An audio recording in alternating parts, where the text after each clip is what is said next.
hello everybody, it's Mike here. I just want to welcome you back to Mr. Cast Iron and Weekends with Mr. Cast Iron. Man, we're looking forward to this night. We've been looking forward to it for a pretty good while. We appreciate everybody popping in here with us. We got a guest that I've been looking forward to interviewing for a pretty good little while, so we'll go ahead and pull him on here. Big Lou Barbecue, how you doing, buddy? Can you hear me? Howdy, how you? Oh, man. Yeah, I can hear you. Good deal. What do you think of that background I got back there for you? That's awesome, man. Who dat? That's awesome. Thank you. I appreciate that a whole lot. Well, let me go ahead and welcome a few people that's popped in here. I hope you can see the comment section there, the chat room. We've got, looks like our moderator. I can see him if I put these things on. Woo, look at that. Yeah. Grilling, I know. Cooking with Stephen and Jacqueline's in here with us. Looks like we got Stephanie with Ginger Snap Kitchen, Mac with Small Town Texas Barbecue. We got Coleman with Grilling and Chilling with Coleman. Got Mark up in Maine. Yeah, old Pickles Barbecue popped in. So good to have everybody, folks. We got Big Lou, and I'm going to take just a minute. Big Lou, if you don't mind introducing yourself, tell us a little bit about you, man. Well, go by Big Lou, have since high school. So anyway, name's Robert, last name is Lewis, and Lou comes from the last name, my first syllable of my last name. And I live in West Louisiana, pretty much southwest Louisiana, but it's right on the cusp of west central Louisiana. I'm about 90 miles from the coast. So about 45 miles north of Lake Charles, Louisiana. Yeah. So a little rural community called Singer. But a lot of folks around here pronounce it Sanger. Sire. Sanger. Yeah, it rhymes with Fanger, Sanger. Awesome. Yeah. You guys had some pretty rough weather down there in the past several months, right? Man, they said Lake Charles, Louisiana was the most weathered, battered city in the nation. Got hit by 2.5 hurricanes in 5 weeks last August.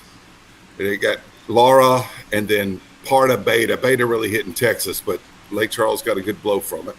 And then Hurricane Delta, and both of them went right over my house.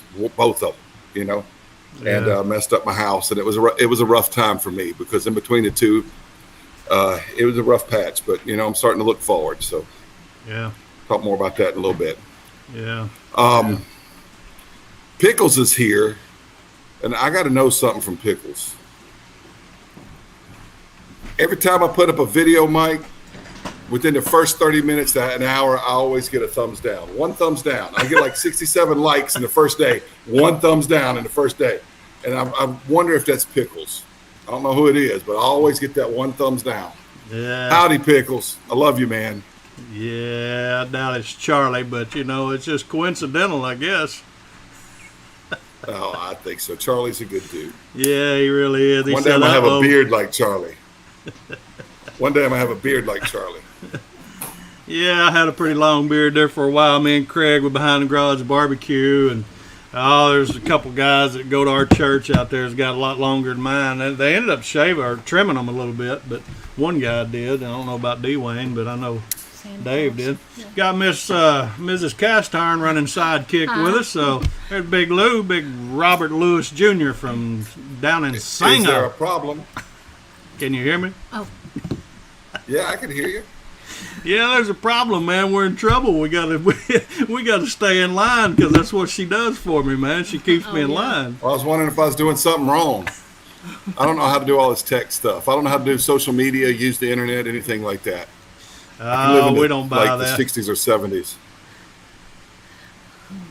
We don't buy that, man. We watch your videos. We know better than that. You're doing an awesome job, so we know better than that. But hey, man, we'll talk about it. I got a kitten.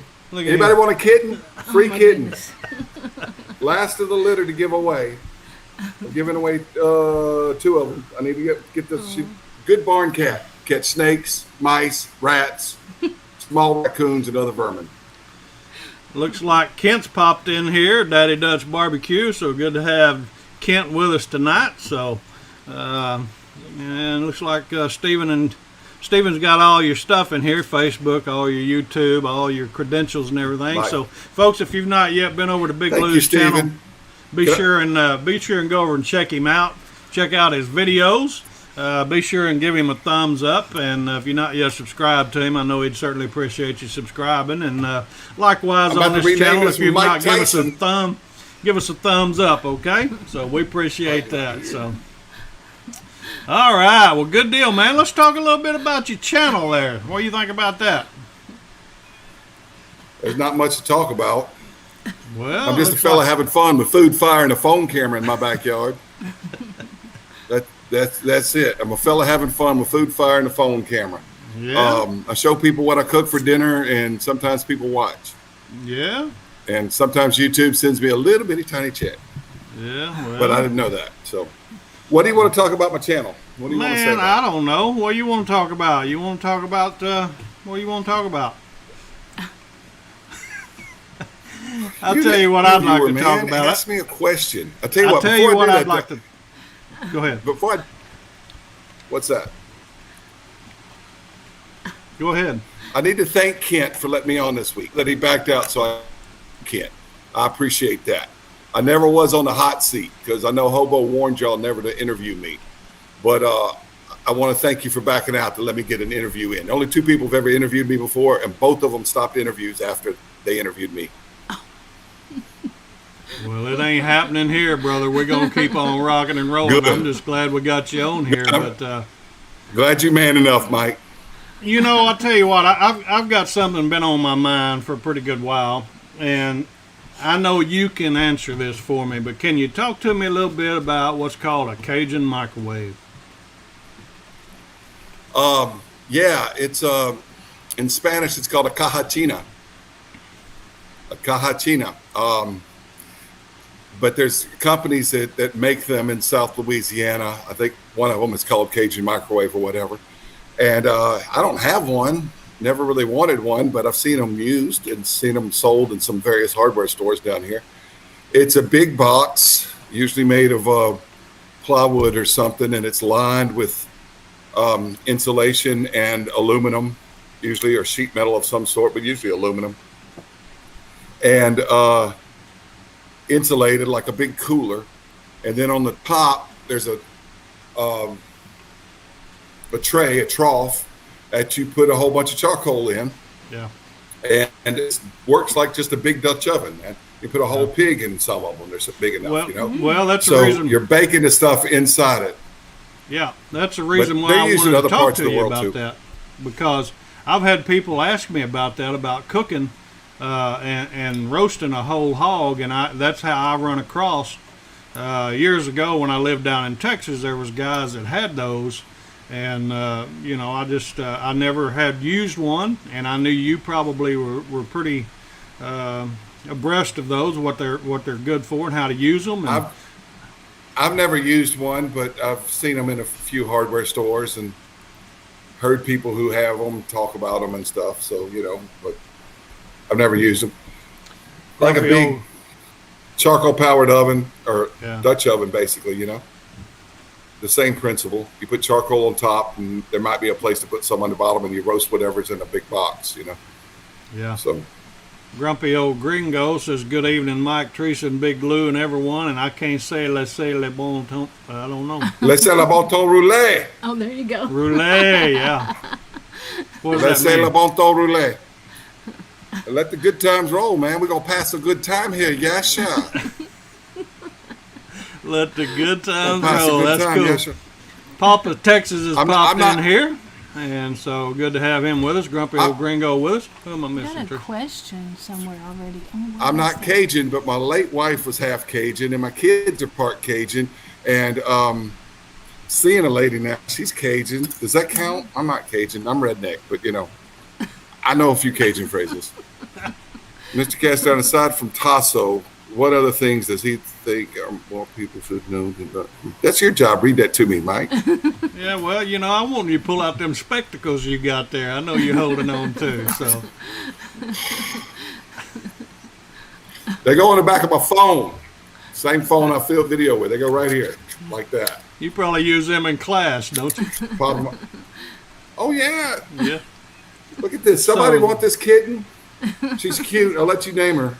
It's really trying to get No, I've got cats. I've got We too have many one. cats. We We got have more one. than enough. There was Outside. 2 out there eating when I went out there. a while Those are ago, the so- neighbors. Yeah. So All right. what do you do for a living, man? I am a high school teacher. Oh, That's That's what I gotta be do. I teach interesting. high school. wow. What Sometimes I what do you teach students, but usually I just teach the high school. What do you teach? Most people will never guess it, but I teach Spanish. If I'm talking to you in person, I say guess. I'll say history, ag, I was gonna say physical history. science. Coach, I said, really? Does a fat man look like me? Look like I can coach? No. Math, English, especially if I wear my flat cap, turn around backwards, they think I teach. But no, I'm a Spanish teacher. Yo puedo hablar español. Yo puedo hablar español bien, bastante. So that's what I do. I teach high school Spanish. How long have you been teaching? And I have taught social studies before.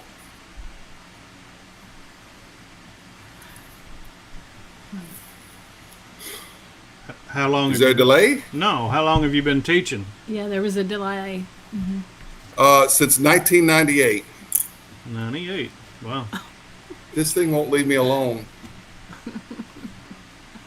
Well, I'm sure you've seen a lot of changes in the school system. Is there anything that stands out you'd like to share with us about that? I don't know. I think I ought to leave politics out. Okay. Yes, Papa, I am a football announcer. I announce high school. I announce the football games for a high school and the basketball games, and I teach at 2 different high schools. I teach at one in the morning, and then I drive at lunch, and I teach in the afternoon at another one. 2 little rural high schools in West Louisiana. And I announce baseball games at the other one, and I have announced basketball games at both schools. And yeah, but I enjoy doing that, being the PA announcer for the sporting events. Yo quiero Taco Bell. Dime on. I need some now, grilling and chilling. Here's your question. Pickle says, what was your favorite food and favorite experience in Turkey?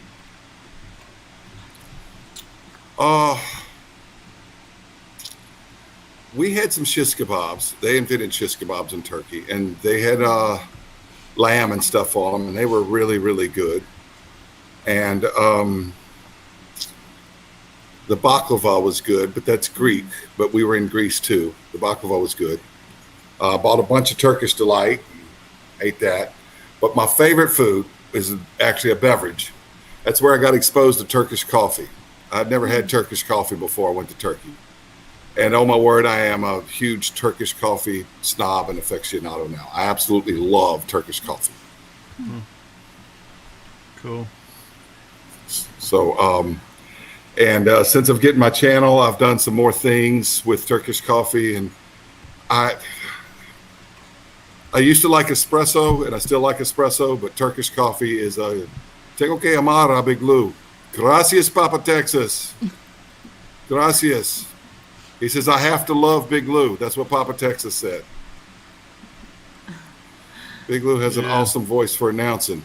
All right, Papa Texas. Well, I was just going to talk a little bit about how you and I originally met. It was during a trying time in your life, probably the most trying time in your life. And you and I talked about this off stage and back screen, whether we were going to discuss this or not. And so let's go ahead and get that out of the way so we can move on down the show. But I originally made a dedication video Teresa and I did using the Lodge Sportsman's Grill.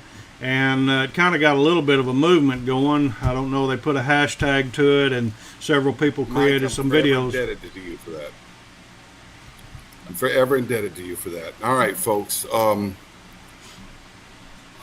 was married for 21 years last June. It would have been 22 years this past June 12th. But on September 20th, 3 weeks after Hurricane Laura knocked a wall down on my house, put a bunch of holes in my roof, my wife suddenly and unexpectedly passed away. And it was a very rough time. And 2 weeks later, Hurricane Delta put about 12 inches of water into my house. And I lost a house and a spouse in a period of about 5 weeks. And I miss my wife terribly. I every day. She's the mother of my kids. My daughter was 17 at the time, and my son was 13. They've both turned 18 and 14 since then. I was 49. I've now since turned 50. It's been over 9 months. What's today's date? The 20. I think last week, I think made 9 months since she passed away. I'd known her for 23 years, so almost half my life. I'd been married for 21. She's a wonderful lady, and it was rough. It was rough, and I've got some people to thank. Want to thank you because you saw my video and you put out a little thing, and it started a little dedication, and a bunch of you wound up doing some dedication videos, and a lot of you raised some money that went to PayPal. And Ugly Drum Smokers Texas, I can't thank Stephen Powell enough over at Ugly Drum Smokers Texas. He got with Justin at udsparts.com.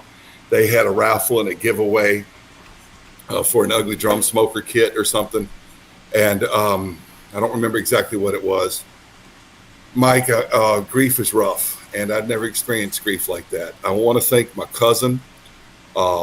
She probably doesn't want me to tell her name, but her husband had passed away in July, and he was 52. And I had texted her and said, I can't imagine what you're going through. Looked at my wife and said, I couldn't imagine losing you. And 2 months later, my wife was gone. So my cousin and I, we did a lot of talking, especially in those days afterwards. It was grief counseling at 2. She helped me a lot, but I'd never experienced such pain and sorrow because I had a happy family of 4, had a happy home, had a job, had a happy life, and everything was going well. And it all just came crashing down. And it was rough. And if you're going through a period of grief, like I saw that Brother James over at Amom and Claimom lost his grandpa today. James, my prayers are with you, man. Grief is rough. I lost the best friend I ever had. I read some books. I did a lot of YouTube watching. I quit watching as many barbecue channels, and I started watching a lot of channels on I already had watched several religious channels, but I started watching a lot of channels on dealing with grief and loss and faith and things. And I went to counseling, and I wound up on antidepressants, and I almost did something really stupid in October, and Big Lou wouldn't be here, and I'm not afraid to admit that to folks. I've never been suicidal before, but her birthday was going to be about a month later, and right around that time, I was so sad I almost wasn't here. And but God still wants me here. I don't know why. Yeah. I don't know how. But I thought he took the wrong parent away from my kids. I didn't get mad at him because I can't get mad at God, because how can I point my finger at the creator of the universe and say, why did you do this to me? I mean, I'm just a creature of the dirt. I can't get mad at God. But I didn't understand what happened. I'm looking forward now. My life is still going forward, and I can't keep looking back to see where I've been. I've got to turn around and see where I'm going, or I'm going to trip and stumble. You can walk backwards for a few feet or a few yards, and it's kind of fun. But you walk backwards a few miles, and it's really dangerous because you're going to stumble over something. Yeah. And I'm starting to look forward. I have met a friend, a lovely lady, and she's big comfort to me. And we've been dating a little bit, and I just can't thank her and deal with life. But it was rough. It was a rough patch. Yeah, that's all I need to say about that. I guess I'm good now. I'm not good, but I'm better, much better. Let's go with that. Yeah. How's that sound? Yeah. Well, Lou, we appreciate you sharing with us. I can't imagine. I can't sit here and claim that I can. My heart ached for you then. It still aches for you. I pray for you quite often, and I know you got your mind right. I can't imagine. I was telling you off stage, back about my brother losing his wife, and he's starting to move forward as well. And so, if we're here, we've just gotta be the best that we can for your children, and you're a good example to all of us here in the community. And I know there's many people that will resonate this sentiment too. That you've been a big inspiration to all of us. We've watched you, we've known you, we've seen your videos, we've felt your hurt and your pain, and I know many people in here, I'm sure, have voiced a prayer for you. And so for that, we really thank you for letting us get to know you, and we're here for whatever that's worth, whatever that means. There's never anything really that a man can say, but we're right here beside you. So we thank you again for this. Well, I see a lot of comments from Papa and Daddy Dutch. We got Papa and Daddy in here. How lucky are we to have both Papa and Daddy? Oh, I know. Right? And Lee was smoking bears. Dutch, a lot of comments. Yeah, a lot of good comments. All Lee's right. got one for you. He's got a question. The Sportsman's Grill or the Kickoff Grill? Yeah.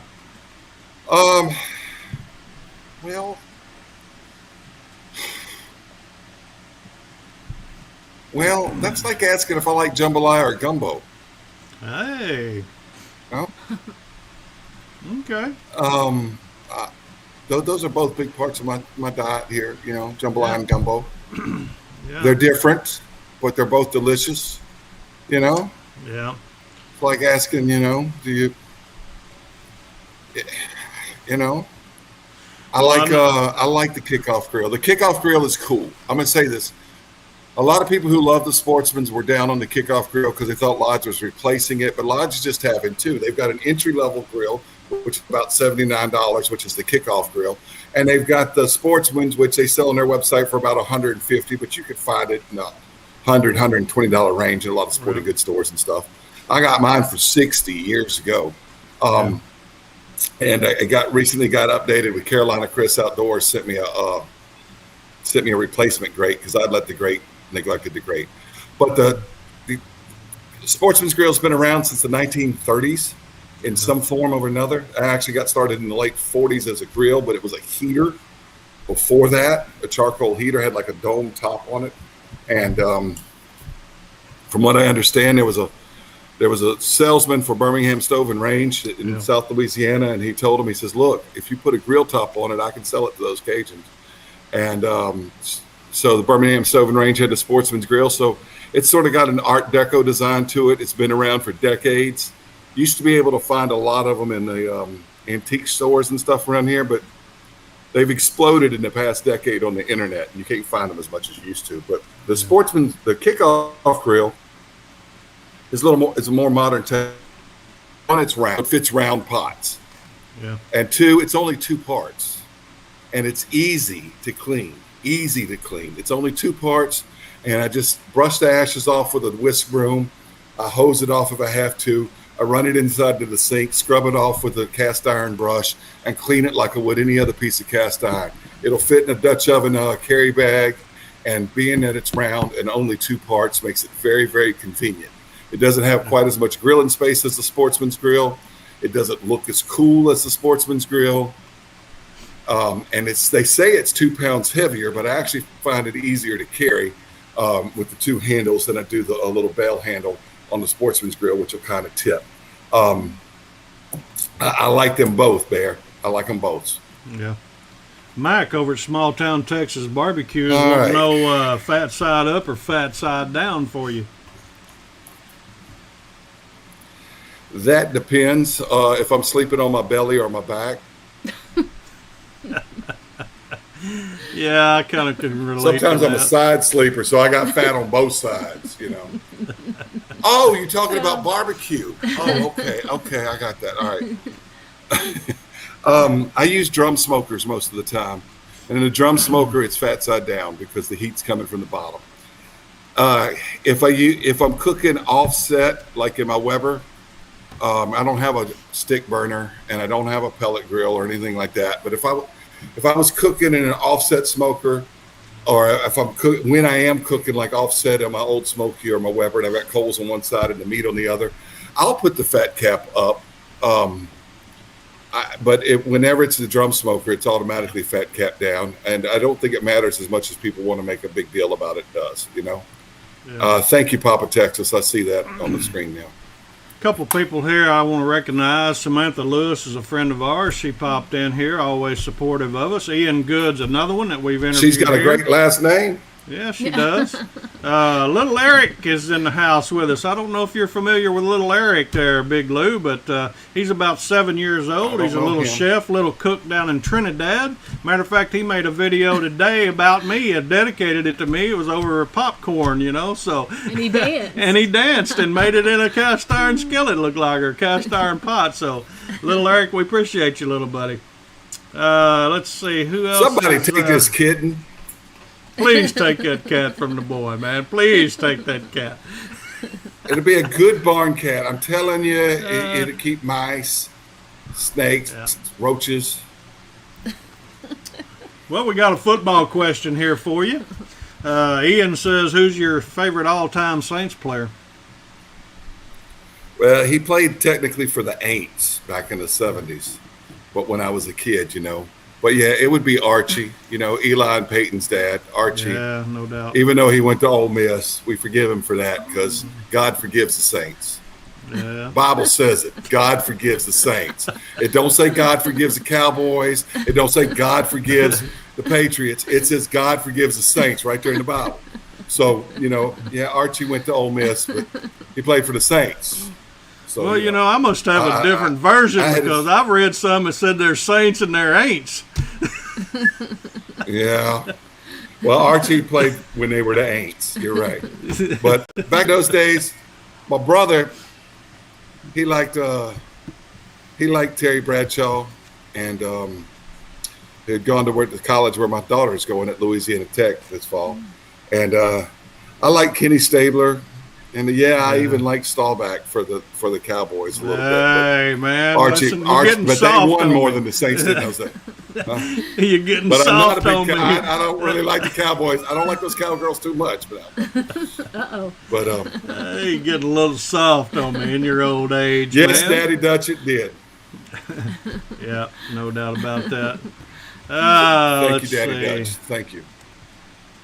Where are we at here? Billy's in the house.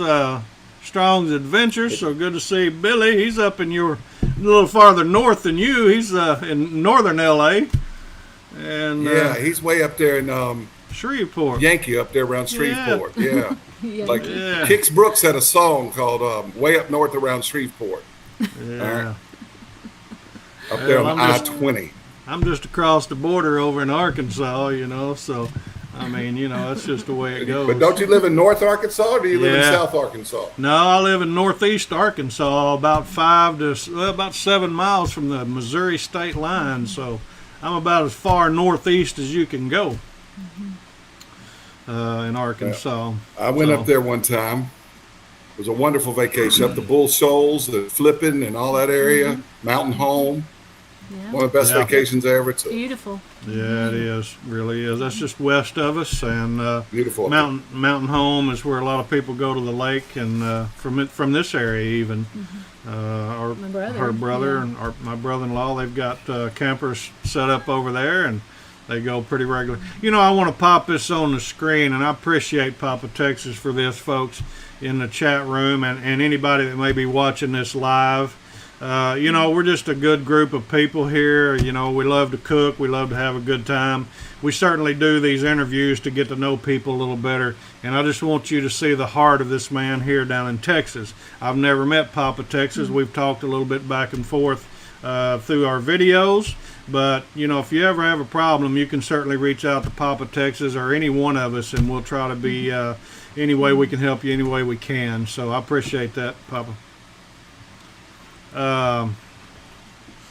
Here's one from my better half. Says we're so blessed to have you as our friend, Lou. No doubt. I'm way behind over here. Thank you very much. Teresa, right? Yeah. Yes. Yeah. Thank you. See, when you live a little further south, you root for the Saints. Up here, they root for the Cowboys. Oh. Wow. Yeah, all those Shreveport. I-20 folks. All those I-20 folks. My daughter's going up there to school in Ruston, we went up there a few weeks ago for our orientation and everything. They got hills and stuff up there in that part of Louisiana. It was a pretty cool trip. We took the woods up through Natchitoches, and we got to this little road, and there was a road sign there. I got a picture of it, and I didn't even know these places exist in Louisiana. But the road sign, it pointed to the west because we were going north, so that'd be the left-hand side for those of you who can't read maps. And it said Lucky. And then the other side said Friendship. So there's a town called Lucky and a town called Friendship. And I was like, well, I guess you can't be friends with benefits, 'cause you can get lucky or you can get you be friends, but you can't be both or whatever. Lou, wait a minute, man. Yeah, it was up there somewhere in North Louisiana. I've been all through Louisiana, from one side up and down the other, all through Texas when I worked out in the oil field, when I trucked for years and years. Those ain't hills in Louisiana, man. Them's overpasses. Oh, man. Man, I-20 is a whole lot hillier than I-10. I'm very familiar with I-10. I grew up on the east side of Louisiana, and I live on the west side of Louisiana, and I-10 is pretty flat. Went up there, and all I could think about was Smokey and the Bandit, because that was filmed all along I-20, and all those hills and stuff like that. Man. Yeah. You got some cowboys. Hey, I want to say something else about Papa Texas. Before I met Papa Texas through YouTube, and I hadn't met him personally, before I knew him through YouTube, I thought the best thing that ever came out of Texas was I-10 eastbound. But then I met Papa Texas, and he's a pretty cool dude. So thank you, Papa. I appreciate that. Yeah. Pickles got a question for you. It says, what's the story with the calipers and the saw behind Big Lou? On the wall. On the wall back there. This thing right here, that's an ice box. Huh. Dates from the late 1800s and early 1900s. That's a Columbia ice box. That's a real ice box. Really, not what I call an ice box, which is a refrigerator. Because here in the South, I still call it an ice box. That's a real ice box. And those caliper things, that would have been to hold the ice hogs. And to hold the ice, and you drop it in. I don't know if y'all can see what I got here, but got some apples and stuff, all right? So that's where you put the ice in there. Yeah. And pick them up with the ice up like that, and you drop it in there. There's a little thing on the back where the water would drain out. Iceman would come and bring you another block of ice every few days. And there's a little box down there. It's just a big wooden cooler. But that's what they had before they had refrigeration. But before they had home refrigeration, they had the big ice houses that had industrial back in the 1900s, late 1800s and early 1900s, until they invented electricity and all that stuff. And this, if your ice block was too big, you sawed off some of the ice, right? Mm-hmm. Or if you wanted something, you could saw off a piece of the ice with it. And but it probably also work if you needed to amputate an arm or something. This medical thing going on too. Could possibly, yeah. I wouldn't want to see anybody do that, but I think it could work, yeah. Where's all that come from? Ian Good says, thanks, Mrs. Cast Iron, so much for the oven mitt and the pot holder. Good. Just a real quick service announcement here on that, folks. Anybody that's been our guest that have received these pot holders, there's a little sticker on that, a little young lady's picture. She's autistic, and she hand makes those oven mitts for us, or the pot holders, I mean. And we try to send those out to all of our guests. So I hope you enjoy that. Wow. I don't know if you realize that or not, but she does a great job with that. She loves doing it. She loves. Was not aware of that. Yeah. Well, you'll get one. Yeah, you'll get one. After so this. We'll get your address. I will probably trying use to it catch too. up. Yeah. Let's see. Pickles got. I just got that question. Let's see. You already got those. I got those. You're gonna have to keep Have me you in got line here. everybody that's I'll tell you on what. there? Let me get on my questions a little bit. What did I? Have you mentioned everyone that's on Yeah, there? I think I have. If Yeah, you did. I haven't acknowledged anybody in the chat room, we certainly appreciate you being here. Big Lou Barbecues, who we got tonight as a guest. Be sure and go check out his channel. Watch some of his videos. Tell him you seen him on over here with Mr. Cast Iron's channel, and give him a thumbs up. Be sure and subscribe if you haven't yet, and I know he'll certainly appreciate that. Likewise, if you're not giving a thumbs up on our video here, it certainly helps us, and we need all the help we can get. We're borderline 1,000 right now. We're about 16 subs away from bumping that 1,000 mark. We're about 400 hours away from... yeah, no doubt. So let's talk YouTube for a minute. Lou, how'd you get started doing YouTube, brother? I was roped into it. Yeah. I can believe that. All right, so here's the story. All right. Back in the fall of 2016, one of the high schools I taught at was going to have a benefit concert, all right, that was arranged to help raise funds for the school. And the one and only Johnny Lee. Remember Johnny Lee did all the songs for Urban Cowboy movie, all right? You know, Looking for Love in all the wrong places and everything like that, right? And Johnny Lee came to DeRidder, Louisiana. I'm a school teacher. I got to use the past tense. And he was going to play at the fairgrounds there. But they got the Watermelon Festival going on this weekend. I just want to say, you know, it's fantastic. So he came to the fairgrounds and having a benefit concert. You buy a ticket and everything. And at the benefit concert, so I bought a ticket for my wife, and we went on a date to the Johnny Lee concert. We thought we would, old folks out there dancing or something. We were kind of, you know, been a while. But we got there and we realized there weren't enough people in the concession stand. So we decided out of the goodness of our hearts that we would help out in the concession stand. And my wife was selling the food, and I got back there cooking and making chili dogs and Frito pies and burgers and stuff like that on the grill. And we were running the concession stand. And they were raising money, so they had one of these silent auction things going on, right? With all this stuff lined up on the wall. And one of them was a Weber grill, the basic Weber grill, the premium model or the One Touch or whatever it was called back then, you know. It's the one with the disc at the bottom, not with the bowl at the bottom. Does that make sense? All right. We're going to be Twinkies here. Yeah, now, Uncle Steve. Matching. Anyway, so this is how I started my YouTube channel, all right? So I go over there and nobody has bid on the Weber kettle. And I'm thinking, I feel sorry for it because I usually an old smoky guy, you know. I said, I'm going to bid on that thing. So I bid $5. $5. And I wrote that down on the thing. And then I was over there back in the concession stand, and I could see the auction table out front. There's nobody up there. And at the concession stand, we could hear the Johnny Lee music, but we didn't actually get to see Johnny Lee because we were working in the concession stand, you know. And but I saw some lady walk over there by that Weber kettle and sign, you know, on that silent auction. I was like, I'll let her go back to her seat over there where Johnny Lee was playing.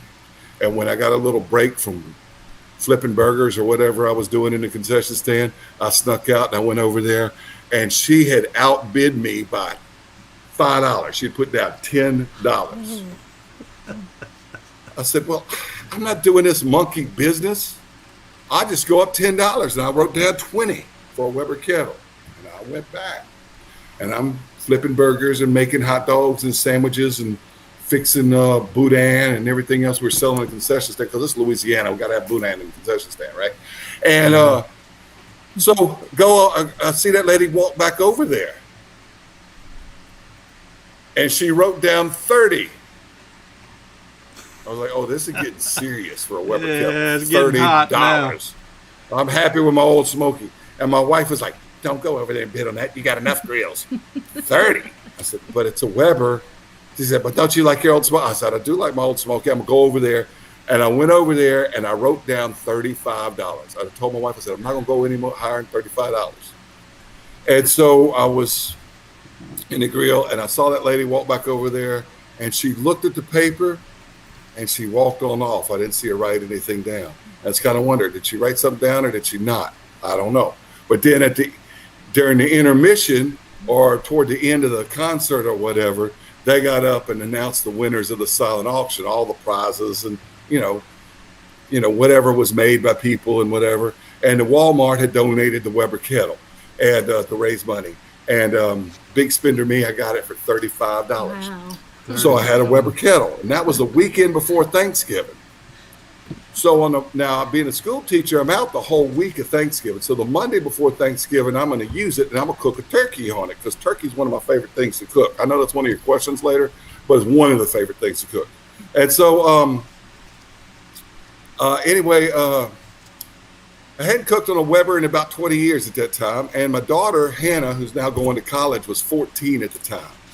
And I went out there and I started doing it on Facebook, and I'm goofing off, and she's filming me and everything. And every time I'm doing this on live, Facebook Live, it just become a big deal. Yeah. And so I'll go, okay, I'm going to cook a turkey, and this is how you do it. And I'm goofing off and having fun. And I cooked this fabulous turkey on a Weber kettle. And I hadn't cooked on a Weber in 20 years, but I cooked this turkey on it. And I would tell people, say, okay, we're coming back to check on it in 45 minutes or 30 minutes. I'll show you how it's doing or whatever. Come back to my Facebook page and do this. So, and Hannah was videoing, and I was having fun. And that was the Monday before Thanksgiving. And people would comment and say, that really looks good. You're doing a great job teaching people how to cook a turkey on a Weber kettle. And then we went to the other side of Louisiana, the east side where I grew up. And we were visiting my in-laws on the Wednesday night before, because that was Monday when I cooked the turkey. And it's a Wednesday night, and we're at my sister-in-law's house, and with my late wife and everybody, and my mother-in-law and all kind of people there. We're just having a good old time the night before Thanksgiving, talking about what all we're going to eat on Thanksgiving and stuff like that. We're sitting around, and my sister-in-law, I'm gonna call her name out, Deanna. I blame her for this fiasco of YouTube here. Okay. She says, you need to cook on YouTube. Well, in those days, all I ever watched on YouTube was Barbecue Pit Boys, maybe Cowboy Kent Rollins, people that had big professional things, you know. Yeah.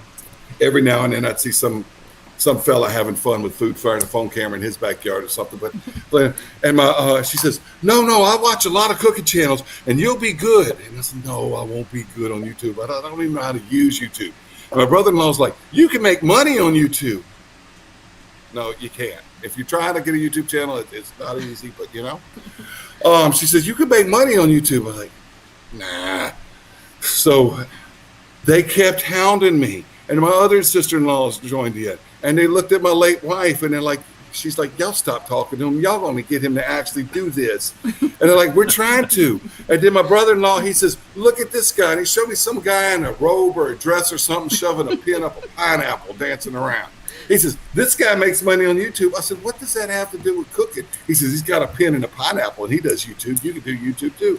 I'm like, I'm not doing YouTube.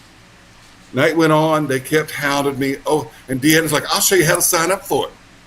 And she grabs my phone and she's showing me everything. You got you a channel. I'd never made a comment on YouTube or anything. I just watched it, a little bit. So I had a YouTube channel, and Thanksgiving morning of 2016, I put on my first video. I cooked boudin, of course, on my mom's Weber kettle at my mom's house, because we would pass by my mom's house. That's how you say it in the New Orleans area. She lives over north of New Orleans. Yeah. Pass by. You don't visit your mom. You pass by your mama's house. Yeah. Pass by your. I passed by your mama's house the other day. That means you stopped for a visit and had coffee. That doesn't mean you just drove by. Yeah, that's what that means in New Orleans area. That's how they talk in New Orleans, Teresa. Okay. Pass by your mama's house. Pass by your house. That means they went for a visit. Okay. They passed by your house. That meant they came over and they had a cup of coffee or a beer or something with you. All right. And they visited you, It doesn't mean they drove by. That's just the way folks in New Orleans talk. Pass by means visit. All right. Anyway, we were staying at my mom's house. My mom has a Weber kettle, and I was using that to cook boudin and bring it over to my in-laws' house for Thanksgiving. And I did a little video with it. And I shot it vertical. They didn't have shorts in those days, And all my in-laws were like, oh, you're going to be a YouTube star. Yeah, well, that hadn't happened yet, but I'm still having fun. Yeah. And I didn't know a whole lot about it. I didn't know. And then, I was thinking about quitting in July. And I ran into an old student of mine that I had taught. And he was now in his 20s. He was working offshore or something, but he's sort of a techie guy. And he's like, Mr. Lewis, I see your YouTube channel. You're doing great. And I said, well, I think I'm going to quit. And just, he says, why? You can make money on it now. I said, I don't know how to do all that. He says, well, all you got to do is monetize. And I said, I don't know how to do that. In those days, you could monetize if you had 10,000 views. And 10,000 views and a certain little number of watch hours or whatever. And he says, your channel qualifies for it. I saw it. I said, I don't know. Pulled out my phone, looked at the app. He says, yeah, you can monetize. And right there in the Walmart, he signed me up for the monetization program. Now, later, the following January, they went to the 1,000 sub, 400,000. They made it a little tougher. So now you got to have 1,000 subs to monetize. But I monetized at 10,000 subs. I was like, and then like at the end of July, that was right at the summertime. So it was right about July, the beginning of July, before July 4th or so. But at the end of July, it sent me a little thing, said I made $18 that month on YouTube. I was like, woohoo! I'm rolling in money like a gangster rapper. And that's awesome. Hey, but you got to have like 100 for them to send you a check. Yeah, that's right. And then in August, I made a little bit more. Minimum. And then like in September, maybe, and then in October, I had $99 and then some change. Yeah, I've been there, done that. And then in November, I had over $100. Sent me a check, and then I didn't get another check till like in like February of the next year. It took like another 3 months to build up, and then it took like another 2 months, and then it got like almost every month, and now it's been like every month. Now I don't make a whole lot of money on it, but it is helpful. I want to thank all my viewers, all my subscribers, everybody that watches my channel. You watch the ads because there's an ad in front of most of my videos, not all of them, but most of them. Yeah. You watch the ads, you help out this poor widower man right here. Yeah. Well, let me acknowledge a couple other people real quick, and I got a couple quick questions just off of what you just said there. So I'm going to hit you with a couple, 2 or 3 questions after this. But Simply Wendy's popped in here. Good to have her. We're going to be in here interviewing her in August. Pinch of Cooking, Lana was on last week. Was it last week? Week before last. Week before. Mm-hmm. But anyway, had a good interview with her. But you mentioned your mama down in New Orleans. Now I got some friends down in Houma, and so New Orleans. Now, how was that on her during Katrina? How did all that play out for you guys down in that area? All right, my mom lives in Covington now, but at the time she lived a little ways north of that, in the town where I grew up. And it got hit really hard during Katrina. We moved to this area of the state. 3 weeks before Katrina, and about 2 months before Hurricane Rita hit this side of the state. And I was going to move to Houma. I had a job offer in Houma at South Terrebonne High School, and I had a job over here in West Louisiana. And it was a little bit more money at the in Houma. But I tell you what, we went. That's a whole nother story about how we moved over here, and the Lord was involved in it. But I'm gonna tell you that story later, I guess. But my parents, both my mom and my dad's house. My dad had 3 trees in his house during Hurricane Katrina. My dad and stepmom and my mom and stepdad had trees all around. And I'm not Catholic, but my mama is, and they had the windows all boarded up, and they had trees on all 4 sides of their house, and one little limb knocked off one little corner of the roof. They had a fairly large house, but they had trees all around, and they were kind of like locked in there for a while, but nothing really damaged the house bad. And my mama said I was laying in bed, I could hear the tornadoes coming by and praying the rosary the whole time.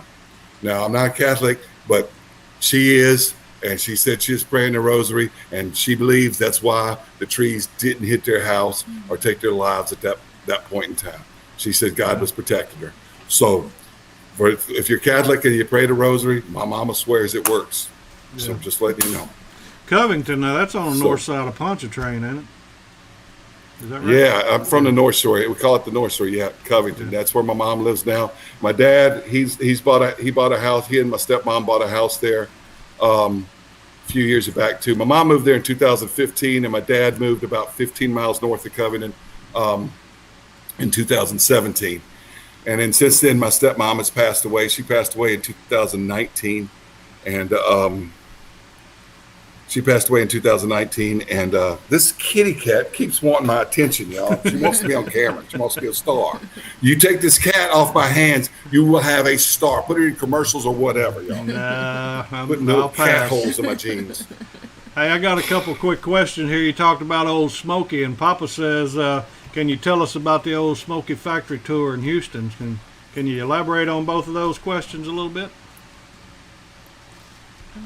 All right, well, I grew up here in the Gulf South. I thought Old Smokies were just everywhere. I thought everybody had Old Smokies. They're a wonderful little grill. They're cheaper than Weber's. They're not made to last decades like a Weber. I won't say that an Old Smoky will outlast a Weber. I won't say that. Okay, it's made out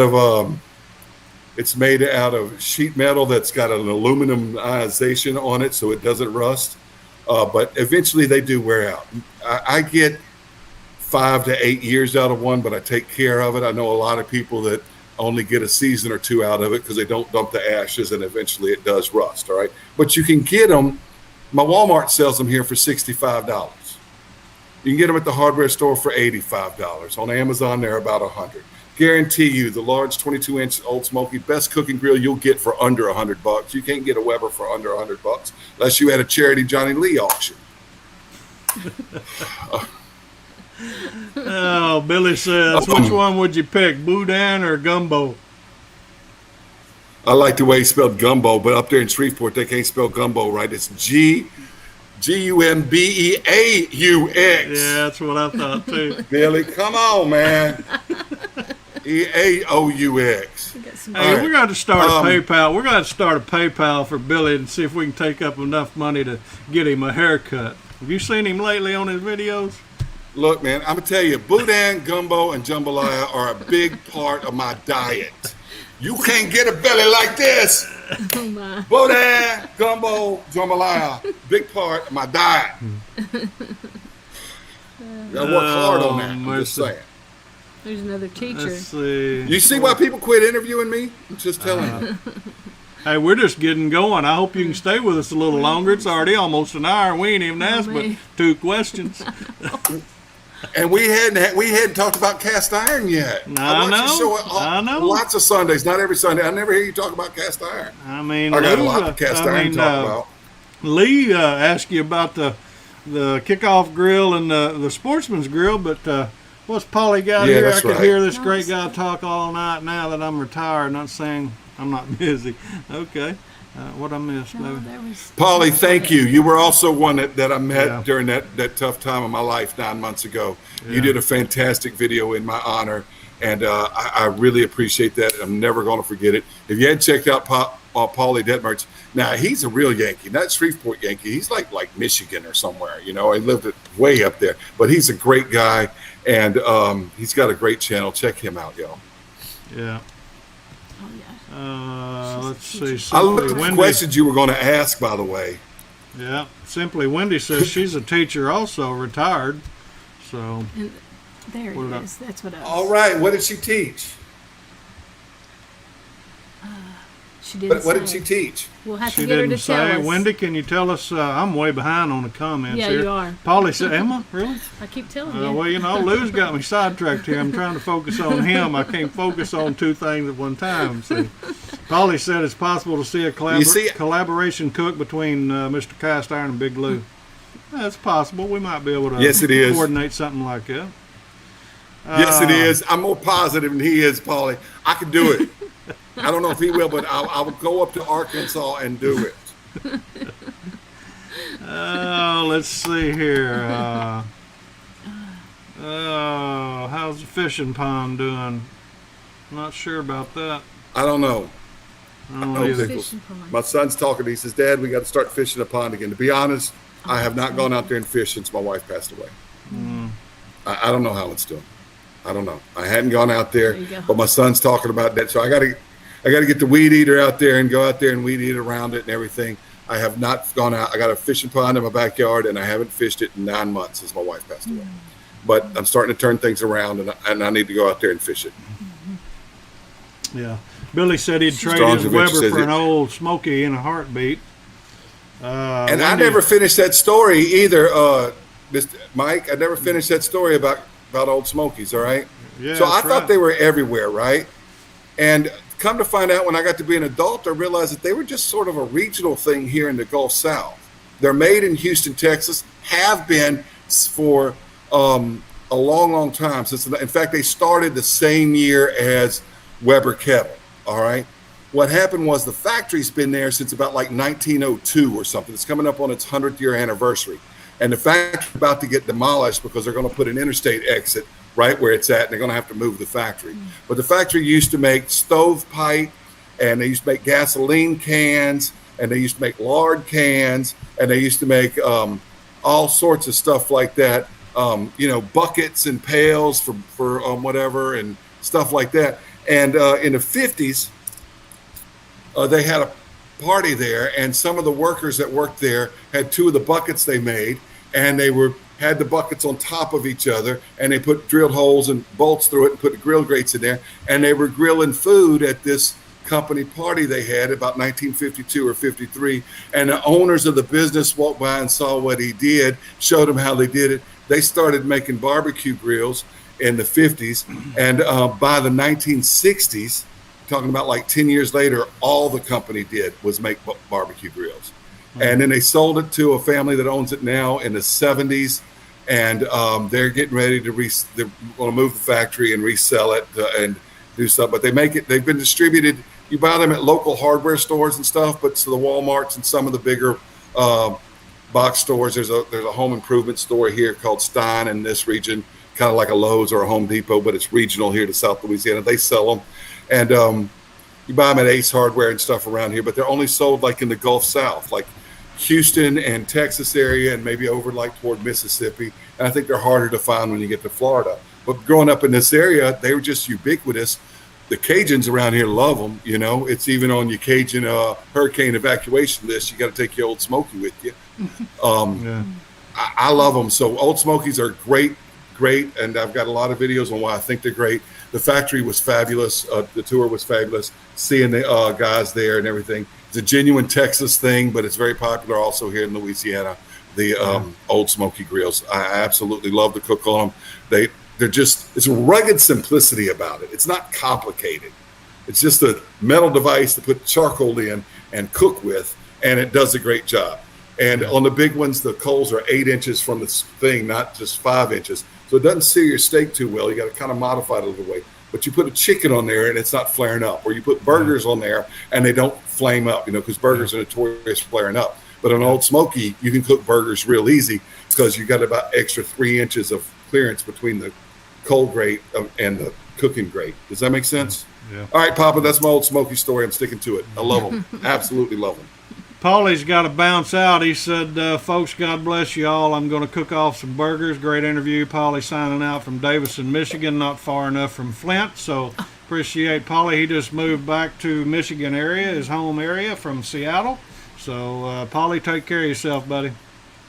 Paulie, I apologize that I wasn't entertaining enough to keep your attention. Let's see. What am I missing here? Okay. Well, we kind of talked a little bit about Old Smoky and, RC, RC. and a moon pie. I need a moon pie. Yeah, I know it. I'll be happy. You cook on quite a few different things. You mentioned earlier when you were bidding on that Weber kettle that your wife said you got plenty of grills. Can you kind of tell us what you have and what you enjoy cooking on the most? I know you got a ugly drum smoker. I mean, you got all kind of stuff. So can you kind of share some of that with us? Favorite. I enjoy cooking on fire the most. Fire. I hear that. Yeah. Open. That means charcoal wood. Actually, I don't have a whole lot of wood cookers, but I like cooking. I don't have. I've got a propane tank, and I've got 3 propane burners. Those are for cooking crawfish and shrimp and boiling peanuts and good stuff like that. I've got the new K grill. I really like. It was given to me by a subscriber. I call him a benevolent subscriber, and he treated me really well and Idaho Hillbilly well. And he gave us a grill about 2 years ago. It's a fantastic grill. It's an Argentine style grill. and a genuine Argentine style grill, not a Santa Maria grill, which is a California type grill, kind of similar to Argentine grills, but Santa Maria is developed in California, not Argentina. But you put live coals in it, and I love to cook with that. I like to cook on my Lodge Sportsman's Grill, my Lodge cast iron, and I got another little cast iron grill made by, it's made in China, but it's put out by Cajun Classic Cast Iron. They got some great cast iron, but it's Chinese cast iron. And they've got it's a lot like the Sportsman's Grill, but it's round instead of oval. I like to cook on that. I like to, I got 2 ugly drum smokers. Built my first one the year after I got this channel in 2017, and I've been wanting one a long, long time. We moved to this house in 2015, and I had a smoker that I'd made out of cinder blocks that ran on oak wood, and it was wood fired. And I made some delicious turkeys and ribs and stuff like that. But when I moved here, I didn't ever set it back up. And my wife, God rest her soul, used to say, you need to set that back up. And I'm like, I don't need it. I want a drum smoker. So I built the drum smoker. And then last year, working with a collaboration with Ugly Drum Smokers Texas, if you cook on drum smokers, you need to be part of Ugly Drum Smokers Texas. They'll let you in if you're not from Texas. They've let a Louisiana boy in like me. All right. They're awesome. And working with collaboration with him and UDS Parts, I got to build another one because he sent me some parts from Ugly Drum Smokers Texas, and they sent me some parts from UDS. And it was during the COVID crisis, and they shut the border down between Louisiana and Texas. Texas governor wasn't letting us Louisiana folks go to Texas. Probably a good idea, but we couldn't we couldn't cross the border. And he found a guy to smuggle me a drum. I was going to buy a drum, but it was hard to get and he smuggled me a brand new drum across the border. I'm not going to go into any more detail about how that happened, but I got the one that they got my yellow one. That's a contraband drum. It was smuggled during the COVID crisis.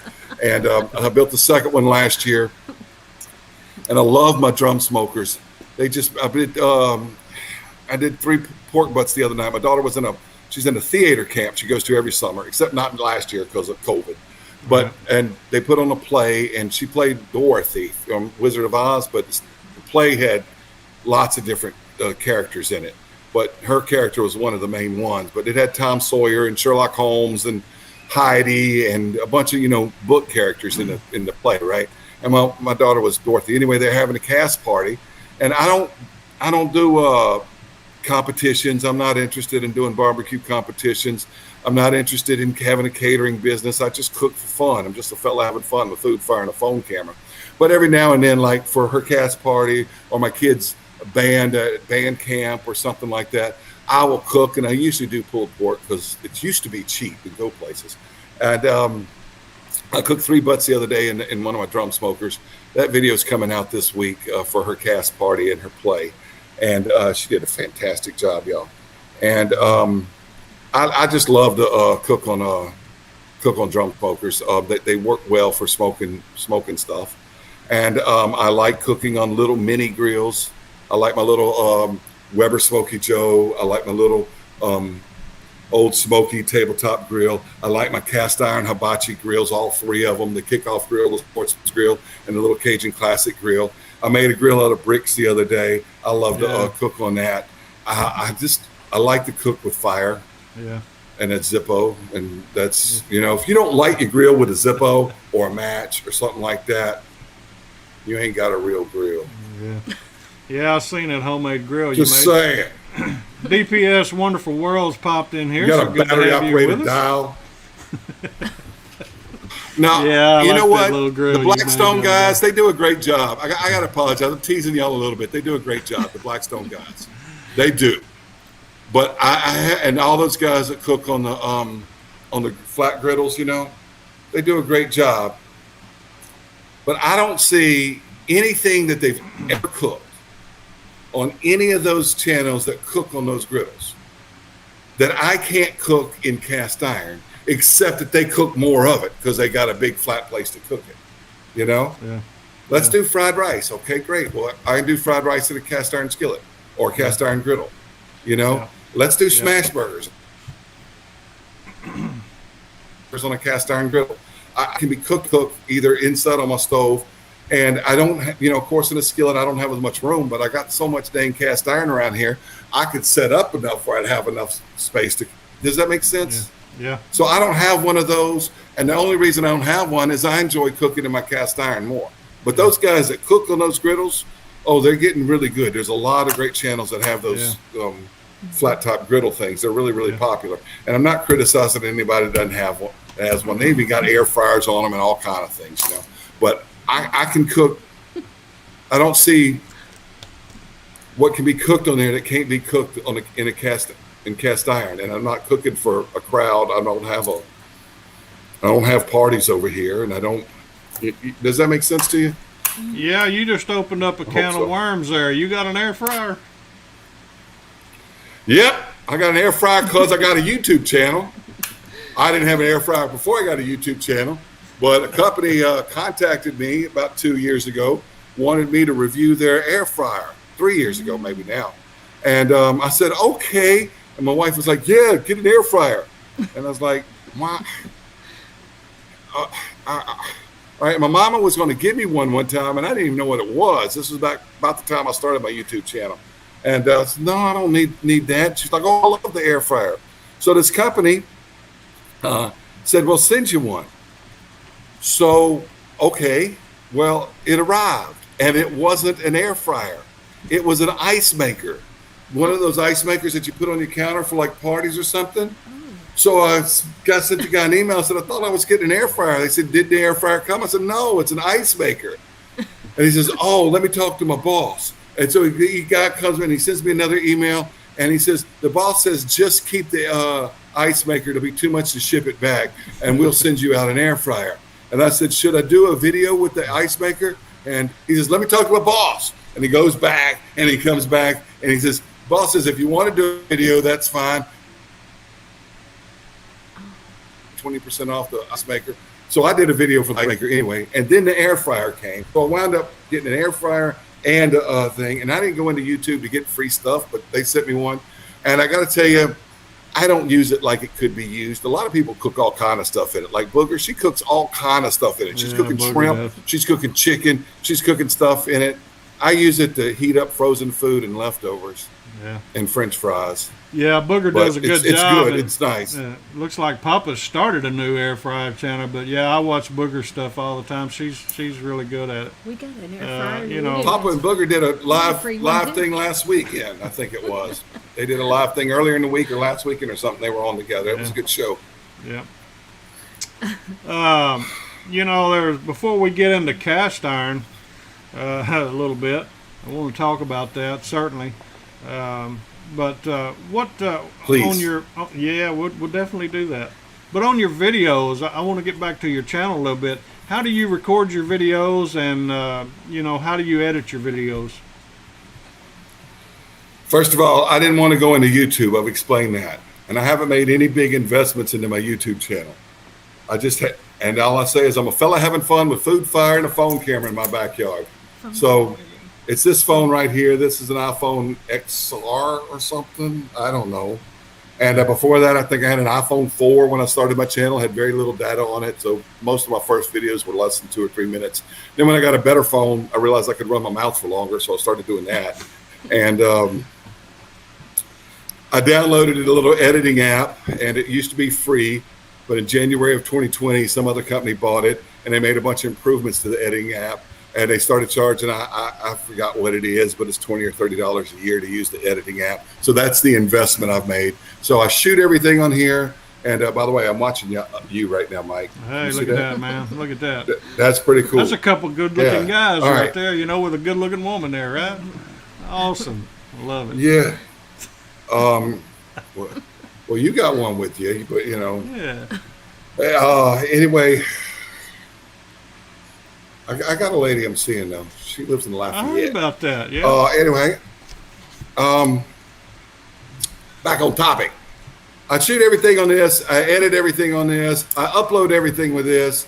I didn't really even have a computer. The thing I'm watching now, I inherited from my late wife when she bought it in 2019. She says it'll be our computer, but then I had to ask her to borrow it and everything. But she had it all set up, but I've been using it since she passed away. So this little laptop I use, but I've never made a video with it or anything like that. So I do everything on my phone. I probably should get lighting. I Probably, sometimes at night when I need lighting, I fire up an old Coleman lantern or something. I mean, Yeah. I don't know. I'm tech-tarded. I don't know a whole lot about computers and stuff.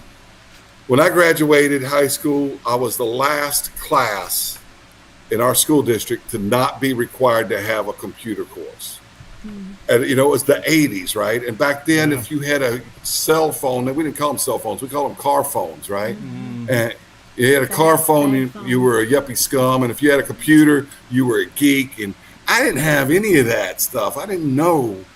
When I first went to college, we could still turn in paper on a typewriter. I went to college with a typewriter, So, and the kids laugh at me at school because I really don't.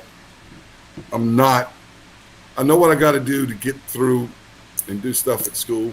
And I know what I got to do to get YouTube now, but I didn't at first. I didn't know how to upload it. I didn't know how it worked. I don't watch a lot of stuff like Ricer. Y'all know Ricer's channel? Yeah. He does. He talks a lot about all these technical stuff and cameras and this and that. And I don't know Ricer. I don't know what you're talking about. I want to cook. Yeah. So I don't get into a lot of techie stuff. I don't do techie stuff. Yeah. I'm really tech-tarded. I got a 14-year-old to tell me how to do techie stuff. I'm like, here, figure out how I do this on my phone. Like today, he had to help me figure out how to hook the Bluetooth up to this computer so I could have these earbuds in. Yeah. I didn't know how to do it, But I got a 14-year-old, so what do I need to know technology for, Yeah. Well, I know you got quite a few videos on your channel. Just talking about that, what was one of the videos you had the most fun creating? Nick and Chuggets. Nick and Chuggets. Chicken Nick and yeah. Chuggets is my favorite video I had most fun creating. And I used the air fryer, too. Okay. Nick and Cool. Chuggets. All right. Nick and It's Chuggets. NICKENCHUGGETS. Nick and Chuggets. All right. I used my Well, fryer iron for it. I know All we right, and all we cooked some have shack and struggles, and we all have problems from time to time. What was one of the videos you had the most struggle with of creating?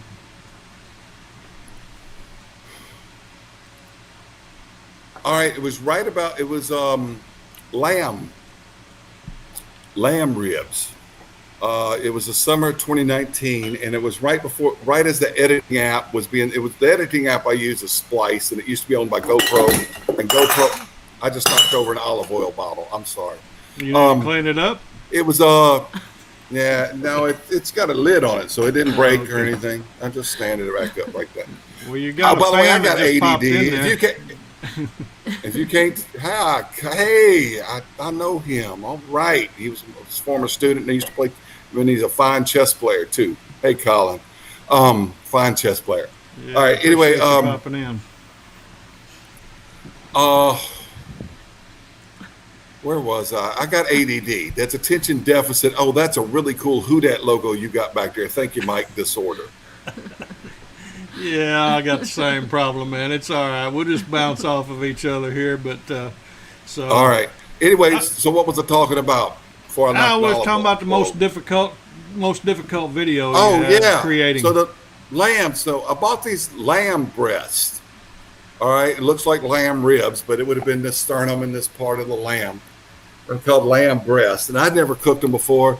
And they were on sale at Walmart with one of those yellow tags on it, which means buy this now or we throw it away. That's what that means, So I bought it, which meant it was kind of going, And I didn't know how to cook it. So I typed into my YouTube Googler machine, and Dash's video came up. Y'all watch Dash? Dash has got a cool channel, all right? And I hadn't seen Dash's videos yet, but I watched Dash, and he cooked some for his family. And I was like, look at this dude here. He's a family man. He loves his wife. He loves his kids.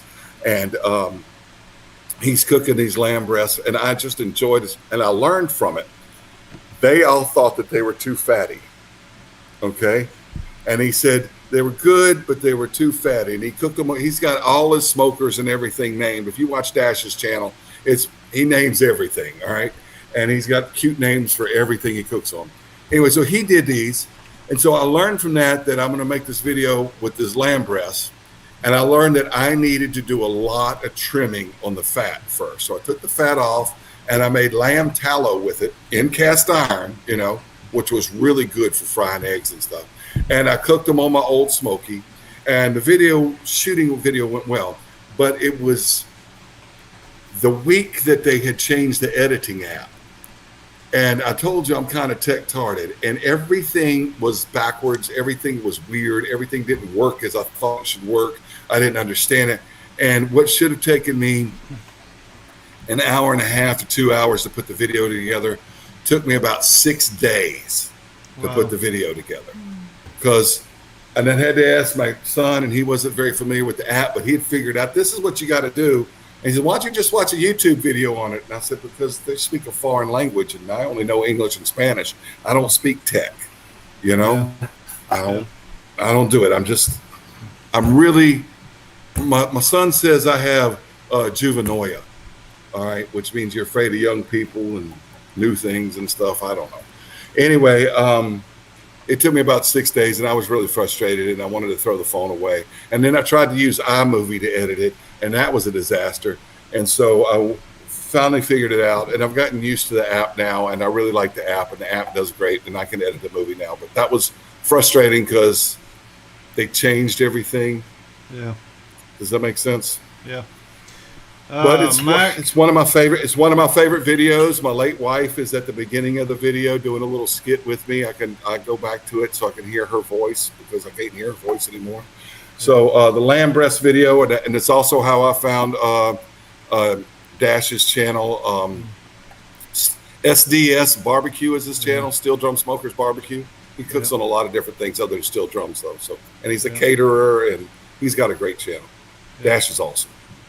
Mac with Small Town Texas Barbecue's got to bounce out, so good to have you with us, Mac, and hope your wife gets to feeling better, buddy.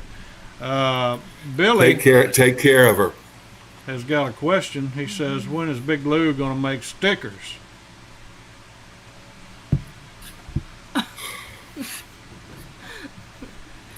I don't know. I went, though. Took a step. I took a step to the sign shop in town. I don't have stickers. I don't have T-shirts. I don't have hats. I don't have any of that stuff. I'm like, who wants a Big Lou sticker? Or who would wear a Big Lou shirt? Or why do I need to have merch? And sometimes these teenagers, Miss Lewis, you need to have merch. Why do I need to have merch? Oh, I said, would you wear a Big Lou shirt? No. Well, then that's why I don't have merch. So I don't have any stickers or anything. But all these other channels, they all got stickers. And I don't even know how to make stickers because I'm not. So I go to the sign shop and I ask the guy about stickers. And he's like, yeah, we make stickers. What size stickers do you want? And I'm like, about yay big. And they're like 2 inches, 3, I don't know, this big. They're like, you want them round or square? I said, I don't know. How much are stickers? Do you want them for? I said, a YouTube channel. And they laughed at me. And so I walked out of the building with my head down, feeling picked on. Had one of your students do No, that for he you? kept asking me questions. He's like, he kept asking me questions about him. I said, I don't know, like YouTube stickers. He says, well, you got a YouTube channel? I said, yeah. And I'm embarrassed to tell people I got a YouTube channel. I'm not one that goes around saying, hey, all right.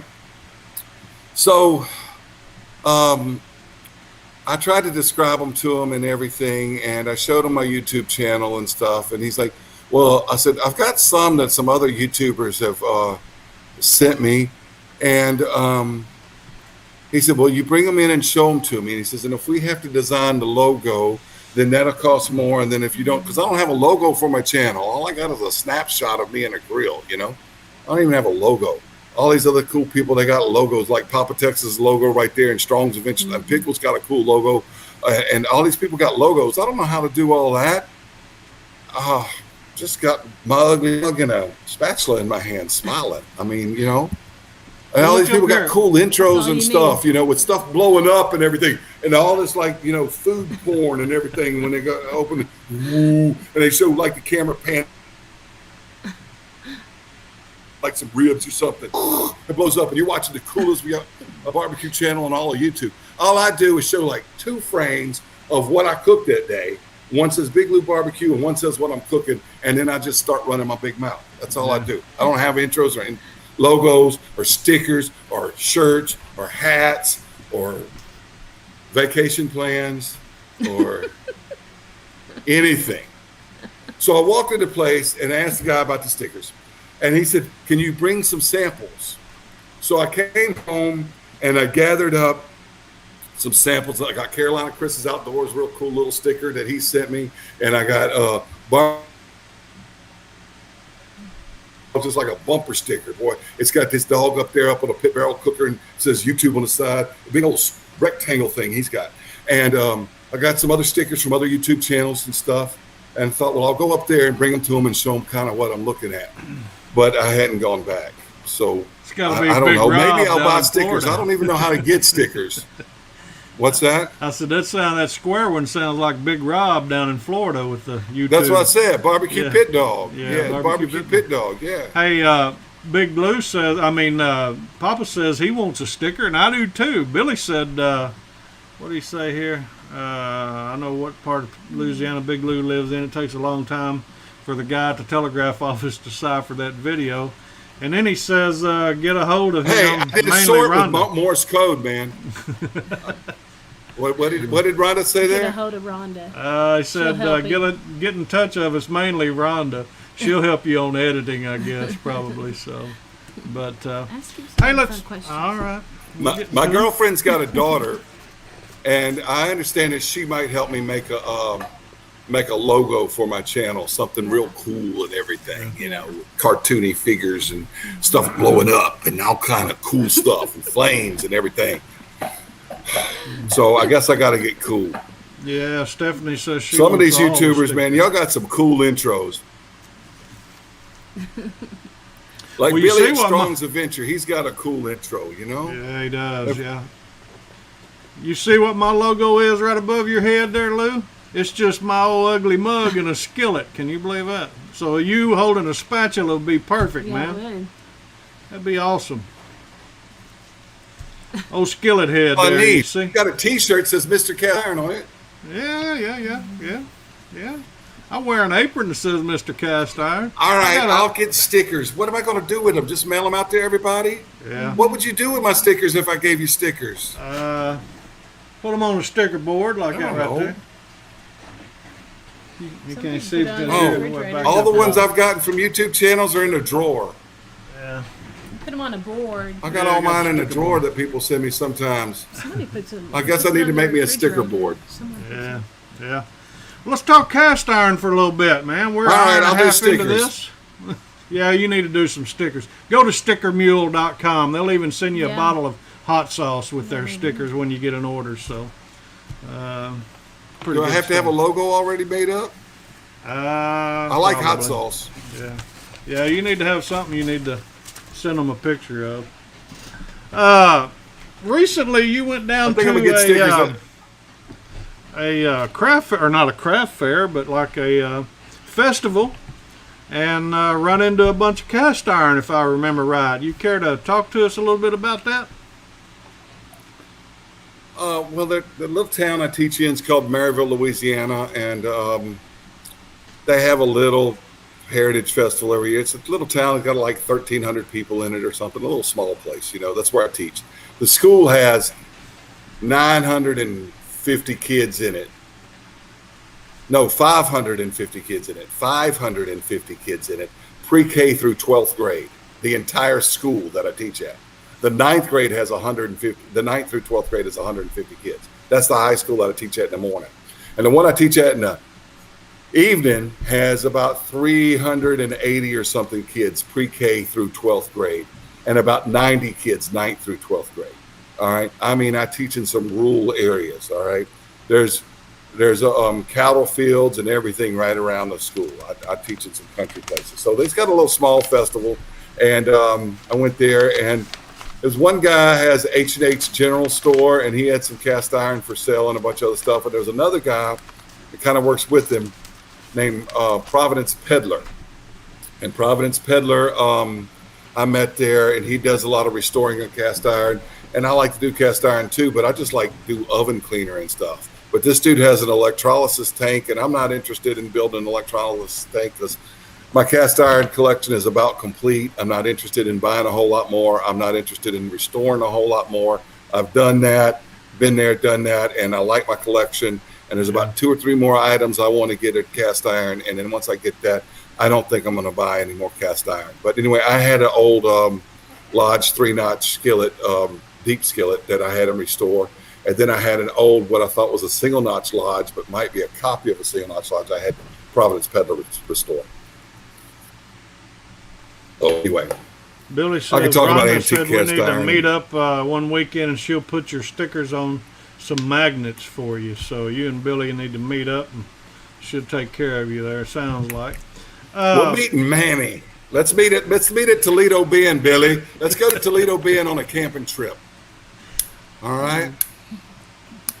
Manny, Louisiana. Yeah, we can do that. On your cast iron now, what is one of your favorite pieces?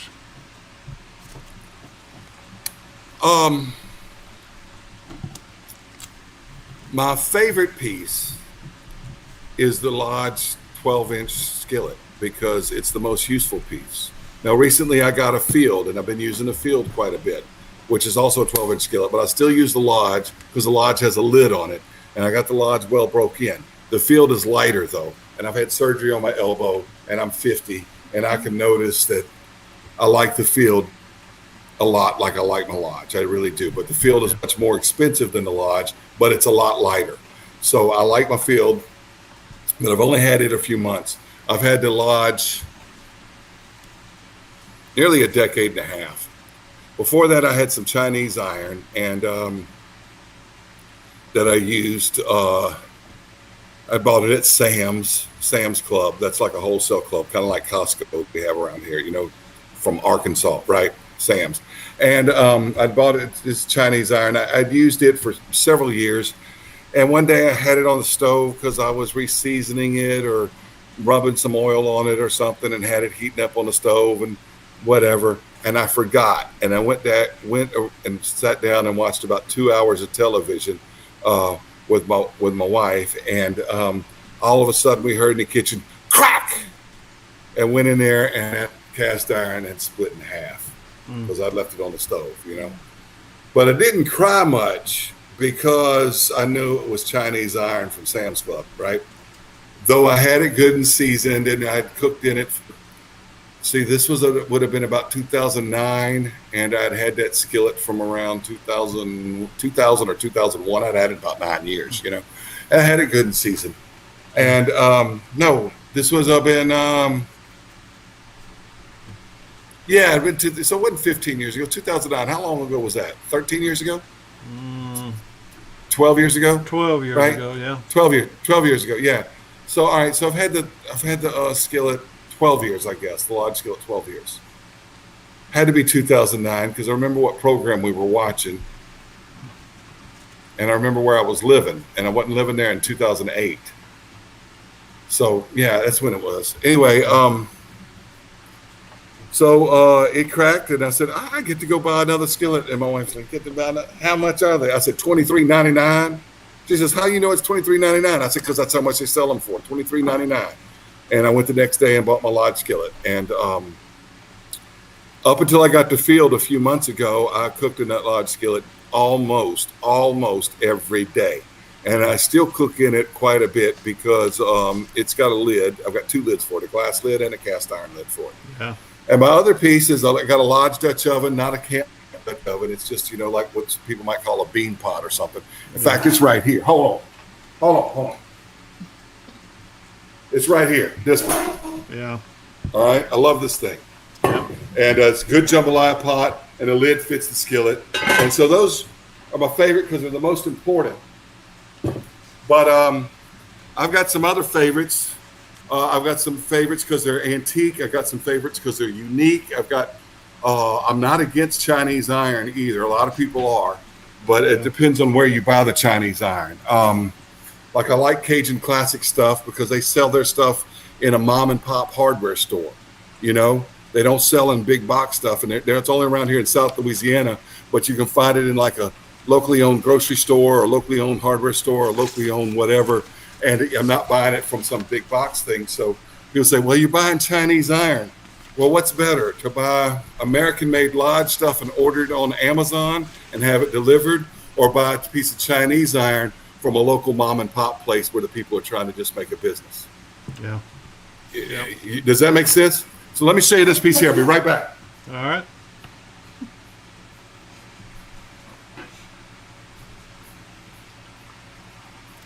This is rather recent, but it's Cajun classic. It's an 8-quart oval Dutch oven, and it's like the fish fryer that fits right on top of my Lodge grill, and I absolutely love it. And I put potatoes in here just like I do in the other one. I bake them in the oven. I don't wrap potatoes in aluminum foil if I bake them in the oven. No. I stick them in a Dutch oven, you know, and cook like that. And I think I need to do a video on all my cast iron. I'll divide it up into my Chinese iron pieces, my Lodge iron pieces, my vintage iron pieces, and my enameled iron pieces. All right, look at this right here. Look at that. Yeah. It's enameled cast iron. Yep. All right. Make tomato gravy in this. Looks like a tomato. All right. Kent's talking about our hats. He says you got a great hat on. Well, we got to talking about that this morning, about matching this morning, you know? Kent, Yeah. Uncle Steve does a good job. I got another person that sends me some seasonings. She has great seasonings too, Dr. Dora, but Dr. Dora doesn't have me a hat, so I don't wear her hats. But Steve's seasonings are great. I love the spicier is just fantastic stuff. So I mean, I love the spicier stuff, and all of them are good. But the spiciest one I can use every day for everything. Yeah. You know. Well, we've been rolling along here about an hour and a half, so I'm going to ask you a couple more questions, and we'll get ready and call this show tonight. But is there anything that no one would know about you or would even believe? You mean like that would know me from YouTube, or that like know me personally? Just personally or in general, YouTube, in business, anywhere, anything. It doesn't matter. Is there, a gift, a talent that none of us are aware of that you'd share with us? Oh, I showed you the talent. The only talent I got. I do this. Yeah, you get hooked. Yeah, he's hooked. That's the only talent I got. Cool. I got no other talent. I can't sing. I can't dance. I can't talk. I can't read. I can't write. I don't know. Sometimes they're surprised I speak Spanish. I don't speak Spanish very well, but I speak it better than a lot of other gringos. And I don't know. Well, You're going to ask me about music. Well, yeah, but I mean, I since you said that, that makes me think you actually speak at least 3 languages, right? French, Spanish, I don't and speak English. tech. No, yeah, I know you're What'd not you a say? techie. English, French, and Spanish, right? I don't speak French. I know some Cajun phrases, but I don't. And I tried to study French. I did, and I need to study more. I would like to learn French. I have a desire. I want to learn French. French is as bad as English with the spelling. You know, Spanish is so easy to spell in. Everything spells like it sounds in Spanish. You learn the alphabet in Spanish. You learn the way letters are pronounced, and you can pronounce every word you read in Spanish. If you learn how some of the letters are pronounced different than English, you know, like a G or a double L. But once you learn the system, you hear words, you can spell it. You read a word, you can pronounce it. English isn't like that, you know, and French is worse. Like you can go, like low, L-O-W, right? But it doesn't rhyme with how or cow or now. But you put a K in front of now, and now it's no, and not canal. You know, so English is hard to read. You know, the GH can be pronounced so many different ways. You can spell fish in English G-H-O-T-I, because the GH in laugh is like an F, right? And like the O in women is like right? And like T-I, like in station or nation, is sh. You can spell fish G-H-O-T-I the way English spelling works, but Spanish spelling is easy. French spelling is tough, like English, because it hadn't been updated since the 1300s. And there's a lot of letters that don't get pronounced right and everything. But I like studying French, but I can't get past, the basics. I can say count, and I can greet people and stuff, but I'm not proficient in French at all. But not afraid to go to a Spanish-speaking country and do what I need to do. It's not perfect. It's not perfect Spanish, but you'll put up a lot bastante. I can speak well enough, Cool.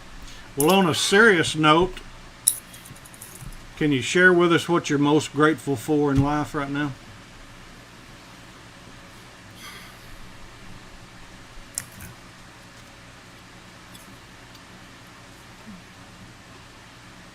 I don't know. I'm grateful for a lot of things. I'm grateful that the Lord is with me. I don't understand a lot right now. My house is still torn up from the hurricanes last year. I got some contractors that put a new roof on and then flew by night and left. And I got some house issues that got to get repaired. I got my 2 kids, and I'm still grateful for them. I'm grateful that I've met this lady that I'm talking to in Lafayette. I'm grateful for my cousin, who's she lost her husband last year, and she's helped me through a lot. I'm grateful for my pastor. I'm grateful for my church. I'm grateful that I had a wonderful wife for 21 years. And I'm grateful for my home. I'm grateful for my job. I'm grateful for the kids I teach. I'm grateful for a lot of things. And when I feel down on myself or whatever, I think, you know what, the Lord's still looking after me. Yeah. He's still got a plan. I don't understand his plan. But Mike, if I could understand God, he wouldn't be God. Yeah. He wouldn't be God. If I could understand him, if I had a God I could explain to you, he ain't no God. He's just a creation of my fictitious character, like in a book or a movie, So people would say, well, you can't prove there's a God. You can't prove he doesn't exist. Yeah. And I can prove that there's some certain things that have happened that, Mike, I've been to the Holy Land. I believe with all my heart that Jesus Christ was not only a real man, and even the atheists believe that there was a man named Jesus Christ. Right. But I believe that there was not only that a real man, that he died. All right? And he died, and he came back to life and rose again and was seen by over 500 folks. Yeah, that's right. I don't believe any swoon theories. I don't believe anything about disciples stealing the body. Violent ways, and all they had to do was recant. Yeah. Yeah, you're right.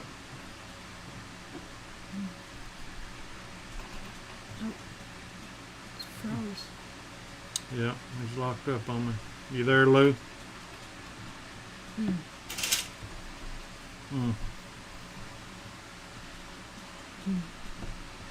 Are you there, Lou? Locked up, didn't it?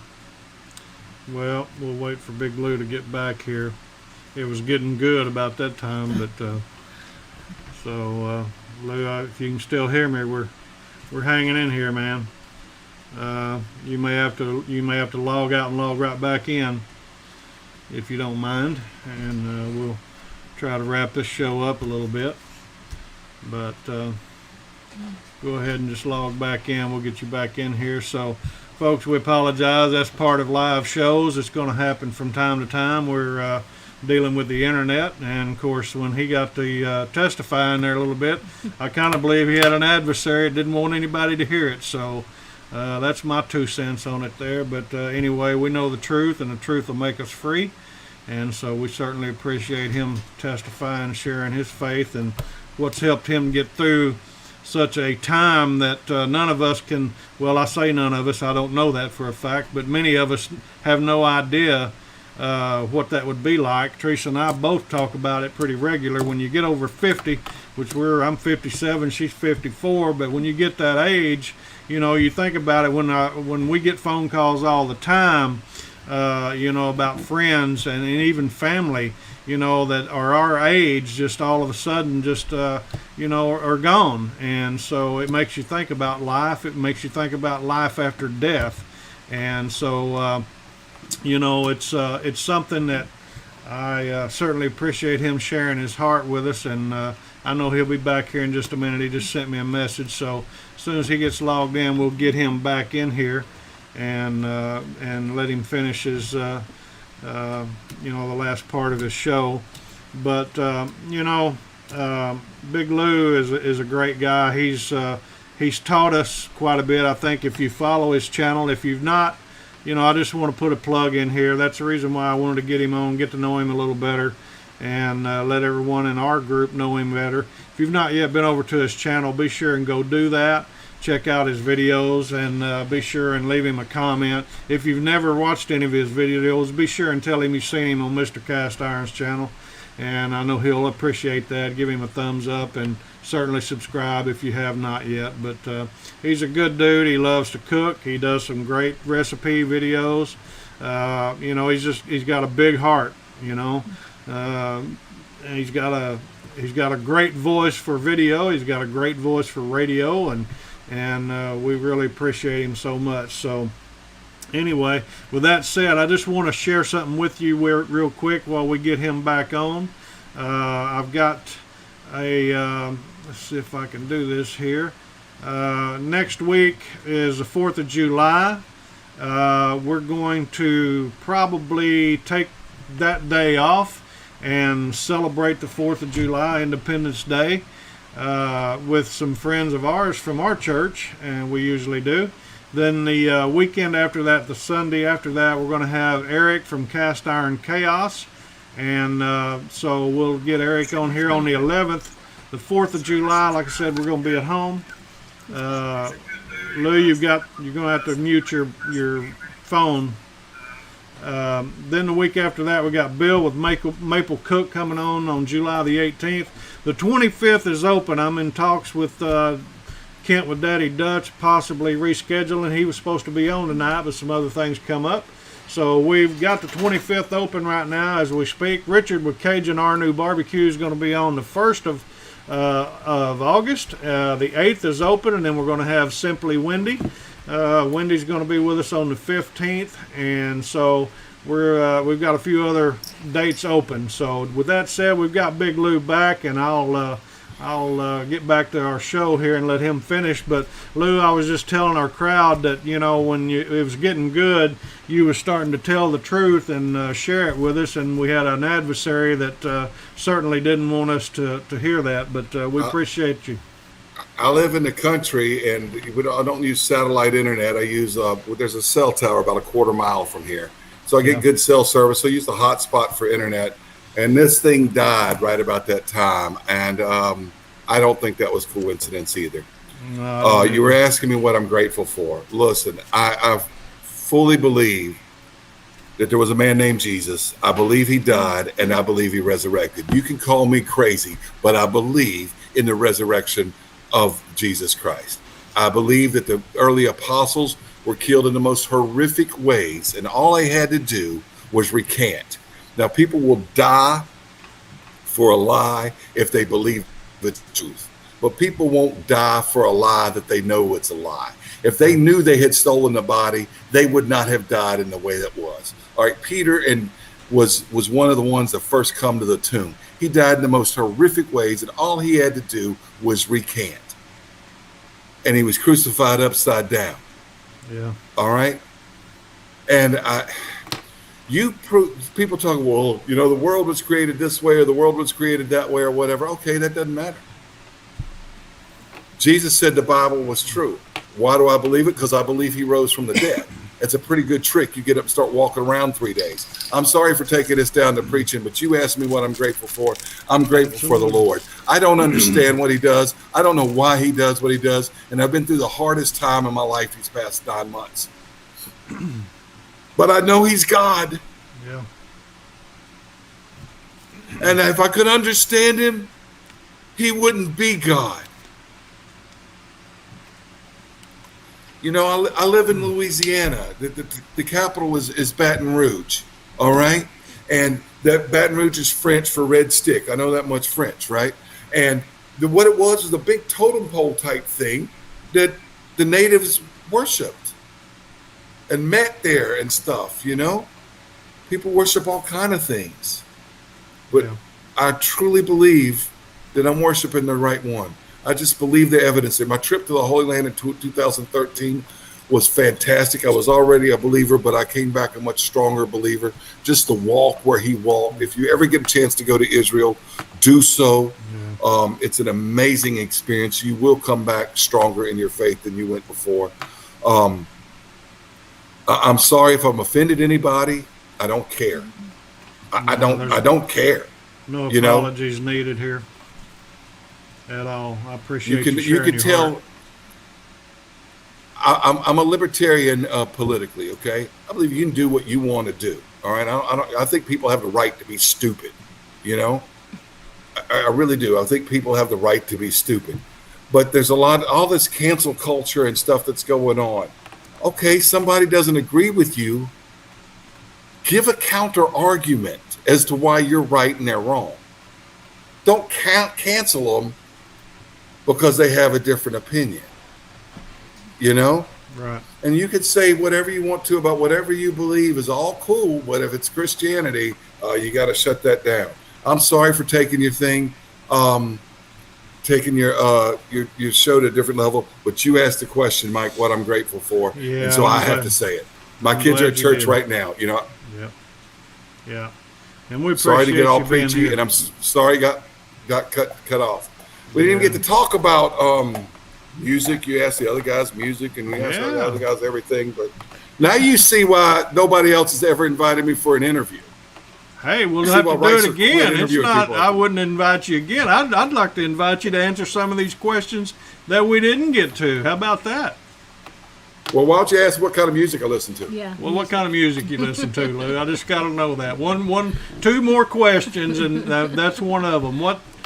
I listen to both colors of music.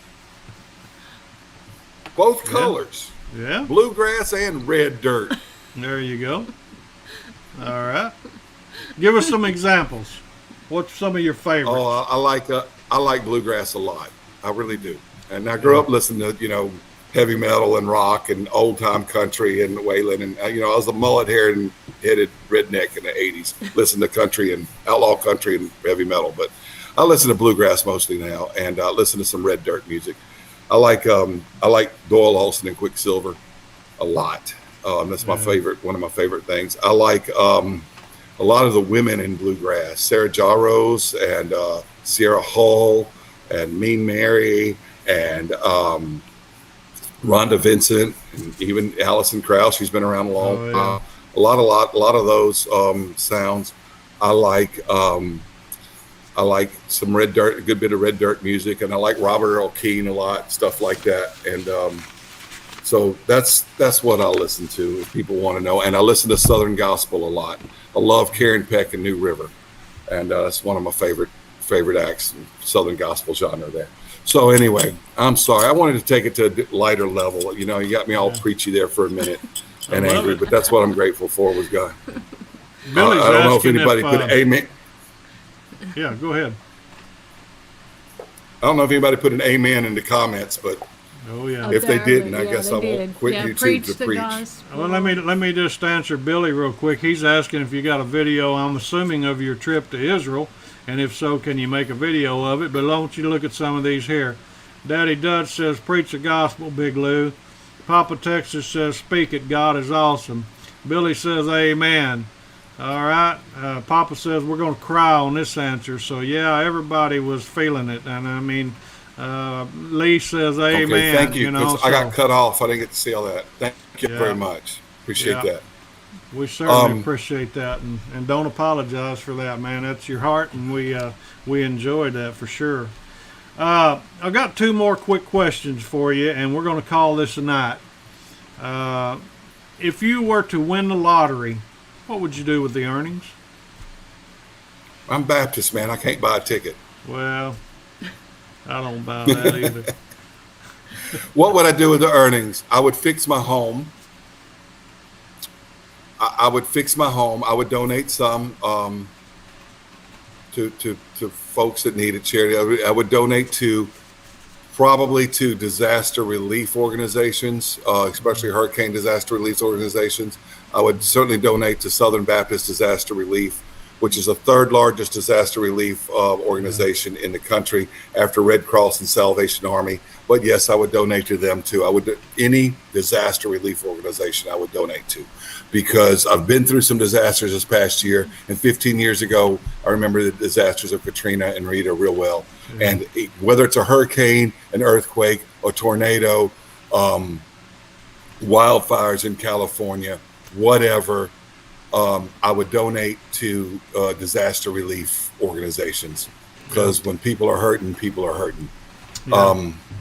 If I ever got invited to be on some show where I got to donate the winnings to charity, it would be disaster relief organizations. They helped me. I had hot meals after that, and that's what I would do. Is that Lake Charles? What else? What would I do with the winnings? I'd pay off the house. I would sell the house. If the winnings were enough for me to retire, I'd go ahead and retire. I got about 5 more years. I'd go ahead and retire. And I'd move back toward the eastern side of the state where my parents live, because they're getting older. My dad's in his mid-70s. My mom's in her early 70s. And they're both, they're divorced, and they're both widowed. My stepdad passed away in 2011. My stepmom passed away in 2017. And they don't talk to each other. So, but somebody needs to be there just to take them to the doctors and stuff. Yeah. And I'd move back north of New Orleans, the north of Lake Pontchartrain area, and I'd move back over there, and or at least to Baton Rouge, at least further east of Baton Rouge. I like Baton Rouge a lot, and I was born there, and my grandparents are all there and everything. And I lived there for 9 years. I'd probably move back to take care of them, and because I don't have family in the West Louisiana. We've been here since 2015. My wife and I were planning to retire here, set roots up here, had our kids come back, but that's all changed now. So that's what I would do if I won the lottery. Okay. So, 2 more questions here. How can people follow you on social media? I'm learning. My sister-in-law talked me into getting a Facebook page for my Big Lou Barbecue channel. And now, by the way, that's still Big Lou Barbecue. I recently changed the name of my YouTube channel to Big Lou Barbecue and other things I want to do. I always said that in all of my videos, but I didn't want to have a long channel. But now I don't do competition barbecue. I don't have a catering business like Dash. I don't do competition like Kenny at Daddy Dutch's. And barbecue's not the only thing I do. And I had a lot of people that wouldn't watch my channel because they thought it was only about barbecue. And then they would look at me and, that's not the way you do it in a competition. Well, I'm just cooking for my family. I'm not cooking for some friends every now and then, or like my daughter's cast party. I'm not selling it. I'm not competing. I'm just a fellow having fun with food, fire, and a phone camera in my backyard. Yep. And I'm been realizing now for several months that the name with barbecue in my channel only limits it a lot, even though I've introduced every video I've ever started. Hey, you're watching Big Lou Barbecue and other things I want to do. That's how I introduce it. And so I went ahead and just changed the channel so that people can see that, hey, I like cooking cast iron. I like cooking Cajun food. I like cooking some Mexican food every now and then. I even like cooking some Asian food because my stepmother was Korean.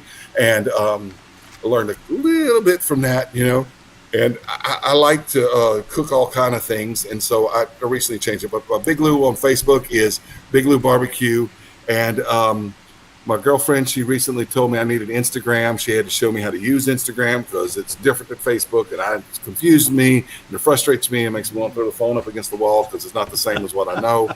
And you can't even put a link in there. Like I go to hit a link on YouTube and put it on the Instagram, and it doesn't work. And I don't understand why that's not the way it is. She says, well, everybody on the food just put the link in the bio. I can't even speak. I'm speaking Louisiana. Bio, not bayou. That's a different thing. And from Louisiana, and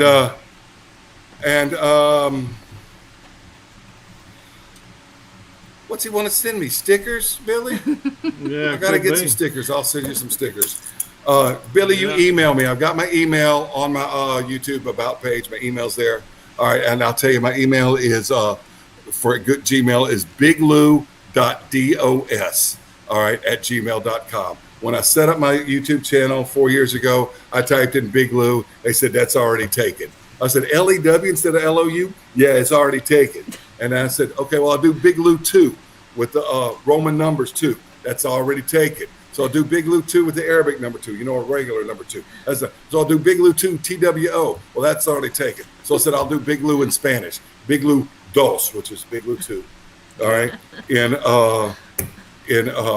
at gmail.com. That's my email address, and you can email me that, Billy, and I'll email you my address. All right. I would love to come learn some Dutch oven cooking. I've been cooking in Dutch ovens for 20 years, and I'm still a beginner. I hadn't really got past the novice stage, but I still like cooking in Dutch ovens, but I'm not by no means an expert. I've got a few Dutch oven videos, but I'm still very much, dump cake and roasted chickens and cobblers and stuff. And I don't do a whole lot more cornbread and things like that in Dutch ovens. Not as fancy as you are, Billy. You're good. You're really good. You and Texas style cuisine and a few other guys that do Dutch oven. Cowboy Kent Rollins, y'all are all excellent Dutch oven cooks. Yeah. Awesome. Well, Lou, okay. We're going to get ready and wind it down here, man. You've been a good sport. We've learned quite a bit more about you. We've certainly enjoyed this interview. We look forward to doing it again sometime. And my final question that I always like to ask my guests, is there anything that you would like to say to our guest in the chat room here, and certainly also to your subscribers and anyone that may be watching the replay? Would you have anything that you'd like to say to everybody before we call it a night? Yeah, I don't say this enough because I don't ask for subscribers. I never felt comfortable asking for subscribers. So if you watch one of my videos, I don't ever say, hey, if you like my channel or like what we're doing here, smash that like button and hit that subscribe button and leave me a comment. I don't do that because I can't do that with a straight face. I feel like I'm making fun of every other YouTuber out there. And I couldn't do it when I started my channel, and I can't do it well now. I don't ask for, I just figure if I put out good content, people will subscribe. And if they don't subscribe, then oh well. If I put out good content, people will watch it. If I don't put out good content, people won't watch it, and whatever, Yeah. So I don't feel comfortable doing that. I can't deliver that line without feeling like I'm imitating everybody else. I can't deliver it naturally in my personal voice, Every now and then, if I need to know something, I will ask for a comment, Like if I need to know, I don't know this, like if you know how to pronounce this word better, or if I will ask for a comment, but I generally don't ask for likes or comments. So what I want to say is I want to thank everybody who watches my channel and all the subscribers. You are an entire volunteer army. The Big Lou crew is all volunteer. I haven't subscribed you into the channel at all. I haven't forced you into it. I didn't draft any of you into it. I didn't coerce you to subscribe to my channel. I didn't ask you to subscribe to my channel. You all did it voluntarily, and I absolutely appreciate everybody that subscribes to my channel, watches my videos, comments on my videos. I get very few troll type comments. I get very few stuff. I do get that one dislike. Every time I put a video up, first hour, I get a dislike. But I get every now and then I get a troll or a mean comment or something like that. But I get very few from what I hear from other YouTubers that they get. And I really appreciate every one of you. Thank you for watching this broadcast tonight. Mike, you got me crying. You got me teared. You got me angry. You took me through every emotion I could go. And I wanted to be happy and upbeat the whole time. And you really took me on a little roller coaster ride there, Mike. Thank you for having me on. I can't thank you enough. Kent, thank you for stepping aside so I could be here. I never got to be on the hot seat with you and CJ, but Big Lou for president. I don't know if I'd be a good job at that, but it might be better than what we've had the last two of them. I'm just going to say that. Democrat or Republican, I'm just going to say, you got to go back a ways, So thank you. I appreciate that. Uncle Thank you, Steve popped Steve. in. Yeah, our hats are off to you, Uncle Steve. We appreciate you popping in here, brother. I always do appreciate you. So, Steve, I lost my closet during the storm. I lost almost every hat I had, except for my Ugly Drum Smokers Texas hat and my Uncle Steve's hat. And that's because this one was probably on my head when I evacuated the storm, and it didn't go back in my closet once it got destroyed. And so for a while, it was the only hat I had. Anyway, thank you for everything you've done, Steve. You've made some great stuff, and I appreciate it. I don't cook with your stuff on my channel all the time because there's so many YouTubers cooking with Uncle Steve's all the time, and we talked about law of diminishing returns, but you've got some great stuff, Steve. Thank you very much. Hey, he's got that Texas Red or whatever. He's got a new one, and I don't have that yet. I'm gonna have to get that. We people at our work, I was telling about them. I brought some in, some of the original, and let them try that out. And they said, "Man, we need some of that." I said, "Well, you can order it, So we got an order going last Friday or just the other day, and I forgot about that red. I'm gonna have to get with Steve and have some of that sent over toward Arkansas. He sent me some. He sent me some about 3 or 4 months ago and asked me to do a video on it. I think he was still researching the flavor at the time, but the school year was winding down, and like I said, I've had a rough 9 months, and I didn't get around to doing a video with it because he wanted some kind of live fire camping type cooking show with it, and I had some deer meat in the fridge I wanted to use it on, but I tasted it and I'd used it on other things, and I was dying to get the video out, but just didn't have time till recently. But that Texas Red is good stuff. Yeah, especially on trying that. I think I want to put it on some fajita meat, some skirt steak or something. Well, I don't know if you were on there, but we had Big Rob on here, interviewed him and Uncle Steve, and I just asked Uncle Steve point blank. I said, you've created all this, and I said, I just want to know what is your personal favorite, and he said the original. So I ordered some big bottles of original, and I got to agree with him. I love all the other ones, but I use that original almost every day, man. I love it. Was that Rob from Pit Dog channel? Yeah, Barbecue Pit Dog. Yeah. I missed that one. I'm gonna have to go back and find that one. I didn't know he was ever on your show. Yeah. I like Pit Dog a lot. He started. I got my first Uncle Steve's from Pit Dog. I won something on one of Pit Dog's giveaways, and it was Uncle Steve's shake. That was my first experience with it, and his stuff's really good. But he knows the spicier is my favorite flavor. Because it's so versatile, I use it on lots of things. But that Texas Red is good stuff, especially on venison or beef, or might be on pork or something. It would be good too. So it's good stuff. Well, all right, buddy, we're going to go ahead and call it tonight. And folks in the chat room, we certainly appreciate everybody being here and always faithful. We look forward to seeing you in 2 weeks. We're going to take next weekend off. I think I may pop in and say something, who knows, but we're going to enjoy the 4th of July, and we hope you do as well. Big Lou, we appreciate you tonight, and everybody here. Guys, if you've not been over to Lou's channel, be sure and go check him out. And we're going to call it tonight. We see you guys later. Y'all have a good night. Bye-bye. Thank you very much, Mike.